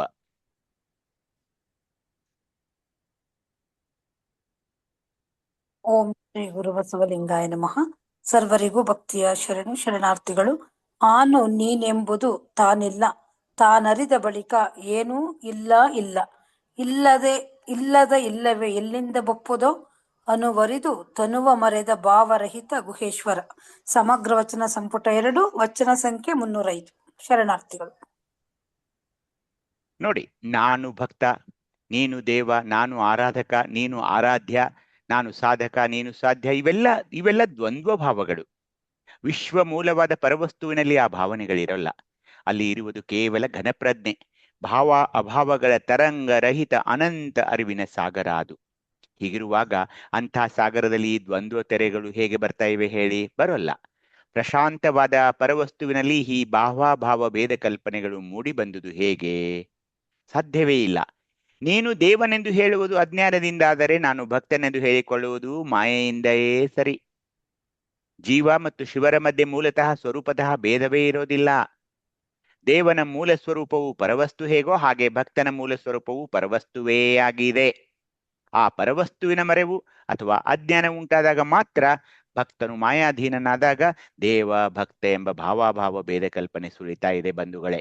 ಅದರಿಂದ ನೀನು ಮತ್ತು ನಾನು ಎಂಬ ಭೇದ ಭಾವ ಭಾಷೆಗೆ ಮೂಲ ಕಾರಣಗಳೆಂದರೆ ಅಜ್ಞಾನ ಮತ್ತು ಮಾಯಾವರಣ. ಸುಖದಲ್ಲಿ 2 ಬಗೆಗಳು. ಒಂದು ದ್ವಂದ್ವ ಭಾವದಿಂದ ಉಂಟಾಗುವ ಸುಖ, ಎರಡನೆಯದು ದ್ವಂದ್ವಾತೀತವಾದ ಅಖಂಡ ಸ್ಥಿತಿಯಲ್ಲಿ ನಾನು ಬೇರೆ ದೇವನು ಬೇರೆ ಅಂತ ಆ ಒಂದು ಭಾವನೆ ಇಲ್ಲದೆ ಅಖಂಡ ಸ್ಥಿತಿಯಲ್ಲಿ ಅನುಭವಕ್ಕೆ ಬರುವ ಸುಖ. ಈ ಲೌಕಿಕರೆಲ್ಲ ಅನುಭವಿಸೋದು ದ್ವಂದ್ವ ಸುಖ. ಶರಣನು ಅನುಭವಿಸುವುದು ನಿರತಿಶಯ ಪರಮೋತ್ತಮ ಸುಖ ಅವನು ಆ ಶಿವಸುಖವನ್ನ ಅನುಭವಿಸುವ ಕ್ಷಣದಲ್ಲಿ ಆ ಸುಖವೇ ತಾನಾಗಿ ನಿಲ್ತಾ ಇದ್ದಾನೆ. ಪರಮನಿಗೂ ಆ ಶಿವಸುಖಕ್ಕೂ ಯಾವ ಭೇದವನ್ನು ಆತ ಈಗ ಕಾಣಲಾರ. ಈ ಸ್ಥಿತಿ ಸುಲಭ ಸಾಧ್ಯವಲ್ಲ. ಶಿವಯೋಗದ ಪರಮೋನ್ನೋತ್ತ ನೆಲೆಯನೇರಿದವಂಗಲದೆ ಈ ಸ್ಥಿತಿ ಅಳಬಡದು. ಅದೇ ಭಾವ ನಷ್ಟ ಸ್ಥಳ. ನೀ ನಾನೆಂಬ ಭಾವ ಯಾರಿಂದಾಯಿತು ಹೇಳ? ಈ ನನ್ನಲ್ಲಿ ಯಾರು ಹುಟ್ಟಿಸಿದರು? ನೀನು ಮತ್ತು ನಾನು ಅಂತ ಒಂದು ಭಾವ ಇದೆಯಲ್ಲ, ನಾನು ಭಕ್ತ, ನೀನು ದೇವ, ನೀನು ಪರಮ ಅಂತ ಈ ಭಾವನೆಯನ್ನು ನನ್ನಲ್ಲಿ ಯಾರು ಹಾಕಿದ್ರು? ಅಲ್ಲಂ ಪ್ರಭುದೇವರು ಕೇಳ್ತಿದ್ದಾರೆ ಶಿವನಿಗೆ, ಯಾರು ಹಾಕಿದ್ರಿ ಈ ಭಾವನೆಯನ್ನ? ನೀನೆಂಬುದು ಅಜ್ಞಾನ, ನಾನೆಂಬುದು ಮಾಯಾಧೀನ. ನೀನು ಶಿವನು, ನೀನು ಅಲ್ಲಿ ಕೈಲಾಸದಿಲ್ಲದೆ ಹಾಗೆ ಹೀಗೆ ಅಂತ ಏನು ಹೇಳಿದ್ನಲ್ಲ, ಅದು ನನ್ನ ಅಜ್ಞಾನ. ನಾನು ಏನಂದ್ಕೊಂಡೆ, ನಾನು ದೊಡ್ಡ ಪರಮ ಭಕ್ತ, ನಾನು ಹಾಗೆ ಅಷ್ಟು ಶ್ರೀಮಂತ, ಅದು ಇದು. ನಾನು ಯಾಕೆ ಹೇಳ್ತಾ ಹೋದೆ? ನಾನು ಮಾಯಾಧೀನನಾಗಿದ್ದೆ. ನೀನೆನ್ನದೆ ನಾನೆನ್ನದೆ ಇಪ್ಪ ಸುಖವ ಅದನ್ನ ಬಿಟ್ಟು ನಾನು ನೀನು ಒಂದೇ ಅಂತ ಹೇಳ್ಬೇಕಾಗಿತ್ತು. ನಾನೇನ್ ಮಾಡಿದೆ? ನೀನೆನ್ನದೆ ನಾನೆನ್ನದೆ ಇಪ್ಪ ಸುಖವ ಅದನ್ನ ನಾನು ಹಾಗೆ ಹೇಳ್ಬಾರ್ದಾಗಿತ್ತು. ನೀನೆನ್ನದೆ ನಾನೆನ್ನದೆ ಅಂದ್ರೆ ನಾವು ಇಬ್ರು ಒಂದೇ ಅಂತ ಹೇಳಿ ಅಲ್ಲಿ ಇಪ್ಪ ಸುಖವ ಭಿನ್ನವಿಲ್ಲದೆ ಅರಿಯಬಲ್ಲಡೆ. ಹಾಗೆ ಹೇಳಿ ಲಿಂಗಾಂಗ ಸಾಮರಸ್ಯವನ್ನಲ್ಲಿ ತೊಡಗಿ ಲಿಂಗಾಂಗಿಯಾಗಿ ಲಿಂಗೈಕ್ಯನಾಗಿ ಆದಾಗ ಆ ಸಿಗೋ ಸುಖ ಏನಿದೆಯಲ್ಲ, ನಿಮಗರ್ಪಿತ ಕಾನಾಗುಹೇಶ್ವರ. ಇದು ಐಕ್ಯ ಸ್ಥಳದ ವಚನಗಳು. ಹಾಗೇನೆ ಏನ್ ಹೇಳಿದ್ರು ಅಲ್ಲಂ ಪ್ರಭುದೇವರು? ಆನು ನೀನೆಂಬುದು ತಾನಿಲ್ಲ. ಓದಿ ನೋಡೋಣ ಯಾರಾದ್ರೂ. ಆನು ನೀನೆಂಬುದು ತಾನಿಲ್ಲ. ಓಂ ಶ್ರೀ ಗುರು ಬಸವಲಿಂಗಾಯ ನಮಃ. ಸರ್ವರಿಗೂ ಭಕ್ತಿಯ ಶರಣಾರ್ಥಿಗಳು. ಅಲ್ಲಂ ಪ್ರಭು ದೇವರು ಆನು ನೀನೆಂಬುದು ತಾನಿಲ್ಲ, ತಾನರಿದ ಬಳಿಕ ಏನೂ ಇಲ್ಲ ಇಲ್ಲ, ಇಲ್ಲದ ಇಲ್ಲವೇ ಎಲ್ಲಿಂದ ಬಪ್ಪುದೋ ಅನುವರಿದು ತನುವ ಮರೆದ ಭಾವರಹಿತ ಗುಹೇಶ್ವರ. ಸಮಗ್ರ ವಚನ ಸಂಪುಟ 2 ವಚನ ಸಂಖ್ಯೆ 305. ಸರ್ವರಿಗೂ ಶರಣಾರ್ಥಿ. ಮಾದೇವಿ ಅಕ್ಕ. ಹಲೋ ಸರ್ ಪ್ಲೀಸ್ ಹೇಳಿ ಸರ್. ಅದ ವಲ್ಲಂ ಪ್ರಭುದೇವ್ರ ವಚನ ಐತಲ್ರಿ, ಒಂದ್ ಅರ್ಧ ನಿಮಿಷ ಕೊಡ್ರಿ ಸರ್, ನಾನು ಚೂರು ಓದ್ತೇನ್ರಿ. ಆನು ನೀನೆಂಬುದು ತಾನಿಲ್ಲ, ತಾನರಿದ ಬಳಿಕ ಏನೂ ಇಲ್ಲ ಇಲ್ಲ. ಆನು ನೀನೆಂಬುದು ತಾನಿಲ್ಲ, ತಾನರಿದ ಬಳಿಕ ಏನೂ ಇಲ್ಲ ಇಲ್ಲ. ಇಲ್ಲದ ಇಲ್ಲವೇ ಎಲ್ಲಿಂದ ಬಪ್ಪುದೋ ಅಣುವಣರಿದು ತನುವ ಮರೆದ ಭಾವರಹಿತ ಗುಹೇಶ್ವರ. ಅಣುವಣರಿದು ತನುವ ಮರೆದ ಭಾವರಹಿತ ಗುಹೇಶ್ವರ. ಆನು ನೀನೆಂಬುದು ತಾನಿಲ್ಲ, ತಾನರಿದ ಬಳಿಕ ಏನೂ ಇಲ್ಲ ಇಲ್ಲ. ಧನ್ಯವಾದ ಸರ್. ಅತ್ಯಂತ ತನ್ಮಯರಾಗಿ ಈ ವಚನವನ್ನು ಹೀಗೆ ಹಾಡ್ಬೇಕು. ಅಲ್ಲಿ ಭಾವ ನಷ್ಟವನ್ನ ಅಲ್ಲಮರು ವಿವರಿಸ್ತಾ ಇದ್ದಾರೆ ನೋಡಿ. ಶರಣನು ತನ್ನ ನಿಜವ ತಾನರಿತು, ಘನಲಿಂಗವೇ ತಾನಾದ ಬಳಿಕ ಅವನಲ್ಲಿ ನಾನು ನೀನು ಎಂಬ ದ್ವಂದ್ವ ಭಾಷೆ ಎಲ್ಲೇ ಇರ್ತಾ ಇದೆ. ಆನು ನೀನೆಂಬುದು ತಾನಿಲ್ಲ, ಮತ್ತೆ ಈಗ ಅರಿವಾಯ್ತಲ್ಲ ನನಗೆ, ತಾನರಿದ ಬಳಿಕ ಏನೂ ಇಲ್ಲ ಇಲ್ಲ ಅಂತ 2 ಸರಿ ಹೇಳ್ತಾ ಇದ್ದಾರೆ. ಯಾವಾಗ ಶಿವಯೋಗಿಯು ಪರಮ ಮೂಲ ವಸ್ತುವಿನ ನಿಲುವಿನಲ್ಲಿ ನಿಲ್ತಾನೆಯೋ ಆಗ ಆ ನಾನು ನೀನು ಎಂಬ ಭೇದ ಭಾಷೆ ಅದು ನಷ್ಟವಾಗಿ ಹೋಗ್ಬಿಡ್ತಾ ಇದೆ, ಭೇದ ಭಾಷೆ ಇಲ್ಲವಾಗ್ತಾ ಇದೆ.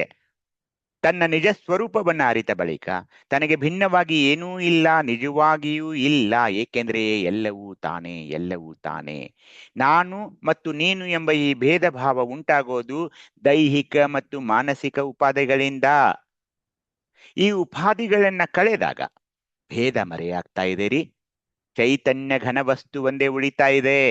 ಅದನ್ನೇ ಅಲ್ಲಮರು ಈ ಭೇದವನ್ನು ಮೂಲದಲ್ಲಿಯೇ ಇಲ್ಲದ ಇಲ್ಲವೇ ಅಂತ ಬಣ್ಣಿಸಿದ್ದಾರೆ. ಮೊದಲೇ ಅದು ಇಲ್ಲವಾದ ಬಳಿಕ ತಾನೇ ತಾನಾದ ಶರಣನಲ್ಲಿ ಅದು ಎಲ್ಲಿಂದ ಬಂದಿತು?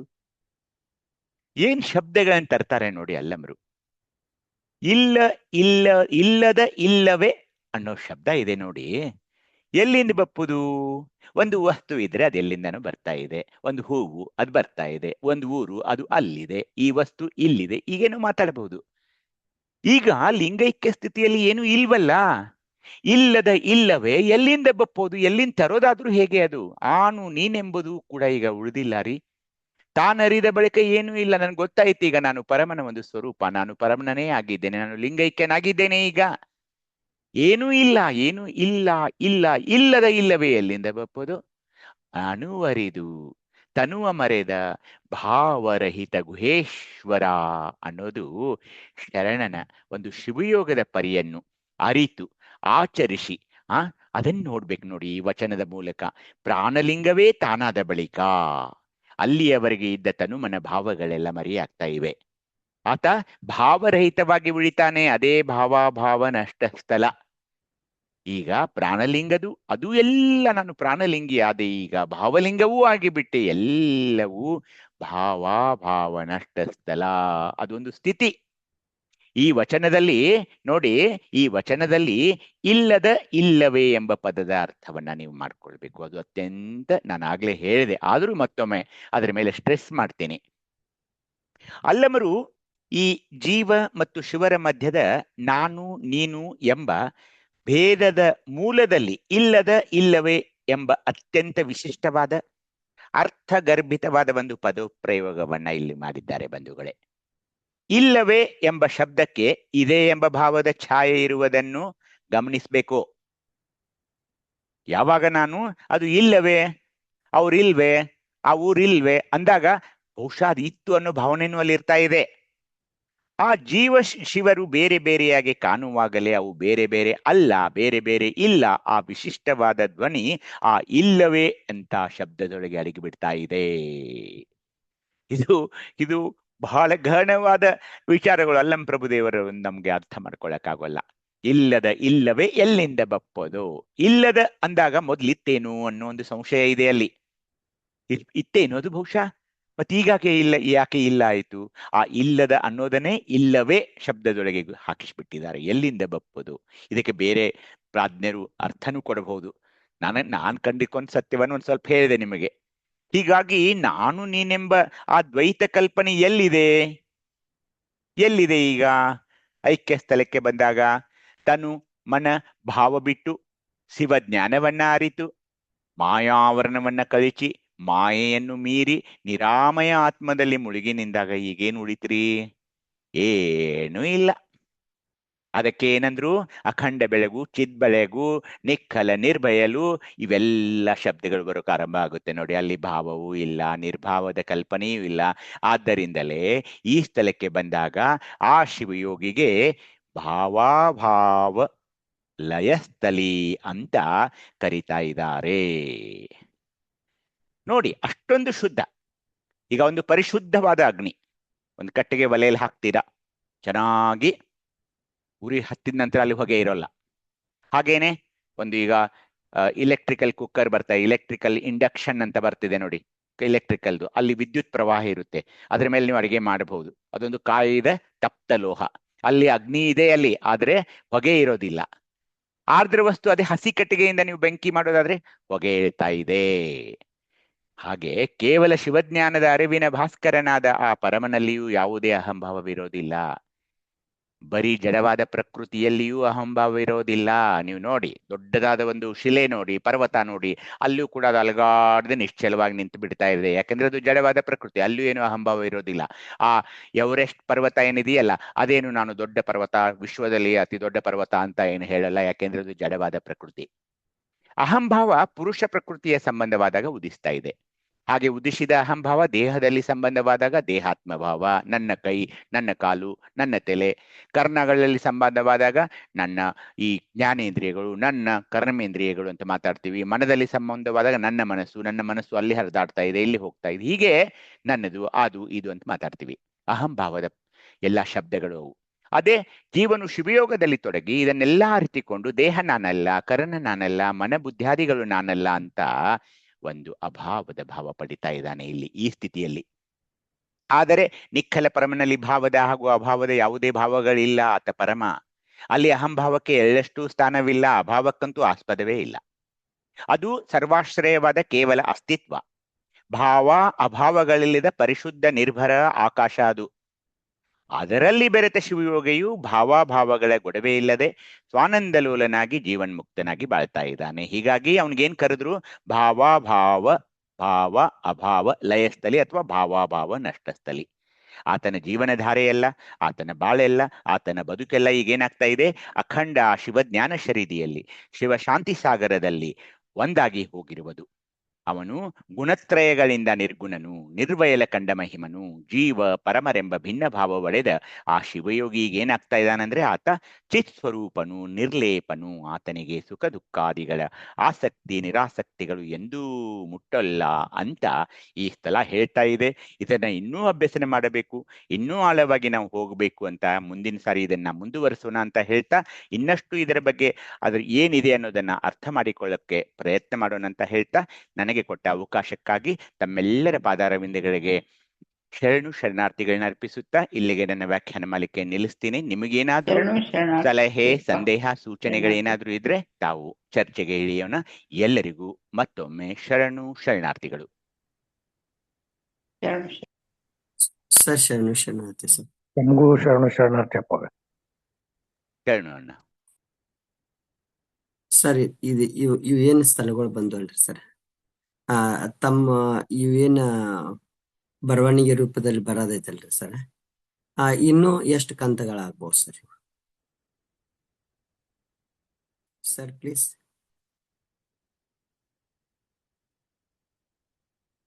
ಹಲೋ ಅಪ್ಪರೇ ಶರಣಾರ್ಥಿಗಳು.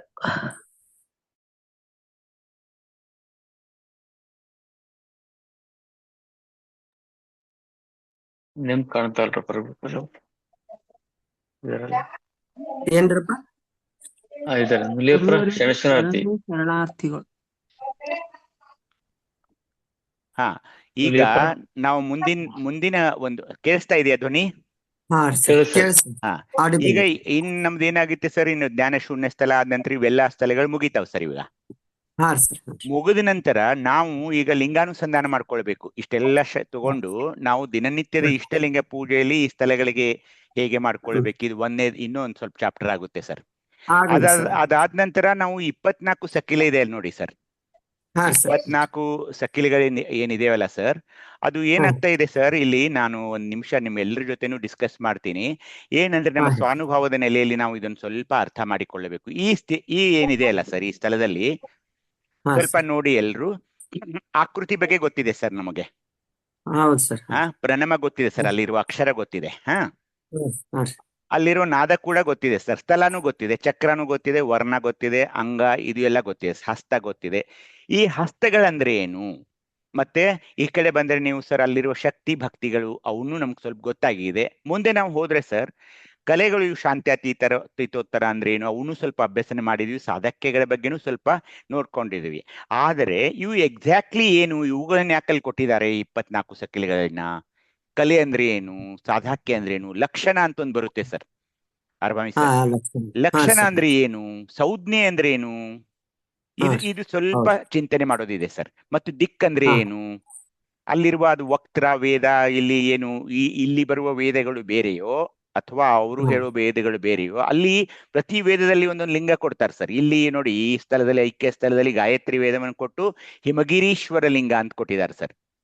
ಇದಕ್ಕೆ ನಮ್ಮ ಫಗು ಹಳಕಟ್ಟಿಯವರು ಕಾರಣ ಸರ್. ಇವೆಲ್ಲವನ್ನ ಇವು ಏನಿದೆ ಅಂತ ಅವ್ರು ಹೇಳಿದ್ದಾರೆ ನಮಗೆ. ಸಂಜ್ಞೆ ಅಂದ್ರೆ ಏನು, ಅದನ್ನ ಯಾಕೆ ಕೊಟ್ಟಿದ್ದಾರೆ, ಇದೊಂದು ಸ್ವಲ್ಪ ಡಿಸ್ಕಸ್ ಮಾಡಿ ಸರ್. ಕೊನೆಯಲ್ಲಿ ಮತ್ತೆ ಶಿವಯೋಗ ದಿನನಿತ್ಯ ನಾವು ಹೇಗೆ ಅದನ್ನ ಮುಂದುವರಿಸಬೇಕು, ಹೇಗೆ ನಾವು ಅದನ್ನ ಯಾವ ವಚನಗಳನ್ನ ಹೆಚ್ಚಾಗಿ ಹೇಳ್ಬೇಕು, ಅದು ನಾವು ಏನ್ ಪ್ರಾತ್ಯಕ್ಷಿಕೆ ಮಾಡ್ತೀವಲ್ಲ ಅದರಲ್ಲಿ ಏನಾದ್ರೂ ಕುಂದುಕೊರತೆಗಳಿವೆ ಏನು, ಅದನ್ನ ಏನೋ ಇಂಪ್ರೂವ್ಮೆಂಟ್ ಮಾಡ್ಬೇಕು, ಅದೇ ಇರ್ಲೋ, ಯಾವ ವಚನಗಳನ್ನ ನಾವು ಶಿವಯೋಗದಲ್ಲಿ ಪಠಿಸಬಹುದು ಅಂತ ಅದೊಂದು ಚಿಂತನೆ ಮಾಡಿದ್ರೆ ನನ್ನ ಕ್ಲಾಸ್ ಮುಗಿತಾವೆ ಸರ್. ಇನ್ನೂ ಸ್ವಲ್ಪ ದಿವಸ ಹೋಗುತ್ತೆ ಸರ್ ಇದು. ಆಗ್ಲಿ ಪರವಾಗಿಲ್ಲ, ಆಗ್ಲಿ ಸರ್, ತೊಂದ್ರೆ ಏನಿಲ್ಲ. ಇಟ್ ಶುಡ್ ಬಿ ಕಂಟಿನ್ಯೂ, ಮುಂದುವರಿಲಿ ಸರ್, ಏನ್ ತೊಂದ್ರೆ. Thank you sir.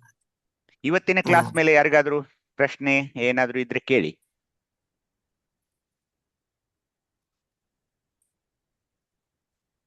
ಇಲ್ಲಿದ್ರೆ ಸಂಪನ್ನ ಮಾಡೋಣ ಅಣ್ಣ ರೇಣುಕಣ್ಣ. ಈ ಭಾವರಹಿತ ಅನ್ನೋದು ಇಲ್ಲ ಇಲ್ಲ ಅಂತ ವಚನಕ್ಕೆ ಇದು ಬಯಲನೆ ಬಿತ್ತಿ ಆ ವಚನ ಅದೇ ಅಕ್ಕ, ಸರಿಯಾಗುತ್ತೆ.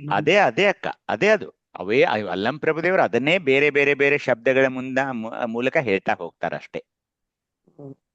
ಬಯಲೆ ಅವ ಒಂದೇ ಅಡಿಗೆನ ಹಿಟ್ಟು ಅನ್ನೋದನ್ನದೇನೆ ಅನೇಕ ವಿಧವಾಗಿ ಬೇರೆ ಬೇರೆ ಪಾಕಗಳನ್ನ ತಯಾರು ಮಾಡೋದ್ ಮೂಲಕ ವಿಧ ವಿಧವಾಗಿರ್ತಕ್ಕಂತ ಆಹಾರವನ್ನ ಡಿಶಸ್ ಹೆಂಗ್ ತಯಾರು ಮಾಡ್ತೀವಲ್ಲ ನಾವು, ಆ ತರ ಒಂದೇ ವಿಚಾರವನ್ನ ಅನೇಕ ಆಯಾಮಗಳಲ್ಲಿ ಬಿಚ್ಚಿ ಹೇಳ್ತಕ್ಕಂತ ಕಲೆ ಇರೋದು ಶರಣರಿಗೆ ಮಾತ್ರ. ಅದೇ ಬಯಲು ಅಂತಕ್ಕಂಥದ್ದನ್ನೇ ಅನೇಕ ವಿಧವಾದ ನೆಲೆಯಲ್ಲಿ ಅವರು ಬಳಸಿದ್ದಾರೆ.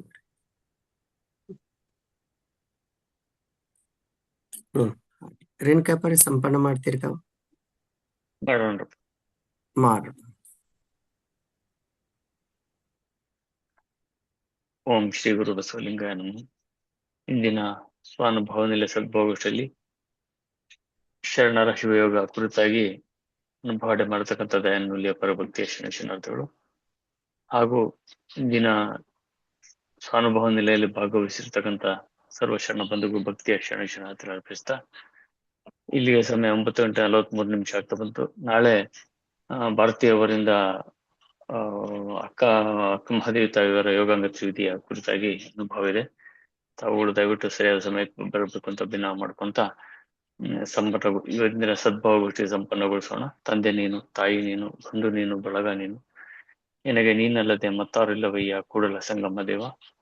ಹಾಲಲ್ಲದು ನೀರಲ್ಲದು ನಿಮ್ಮೆಯ ಧರ್ಮ. ಜೈ ಗುರು ಬಸವೇಶ. ಸರ್ವರಿಗೂ ಭಕ್ತಿಯ ಶರಣಾರ್ಥಿಗಳು. ಜೈ ಸರ್ವರಿಗೂ ಭಕ್ತಿಯ ಸರ್ವರಿಗೂ ಭಕ್ತಿಯ ಶರಣಾರ್ಥಿಗಳು.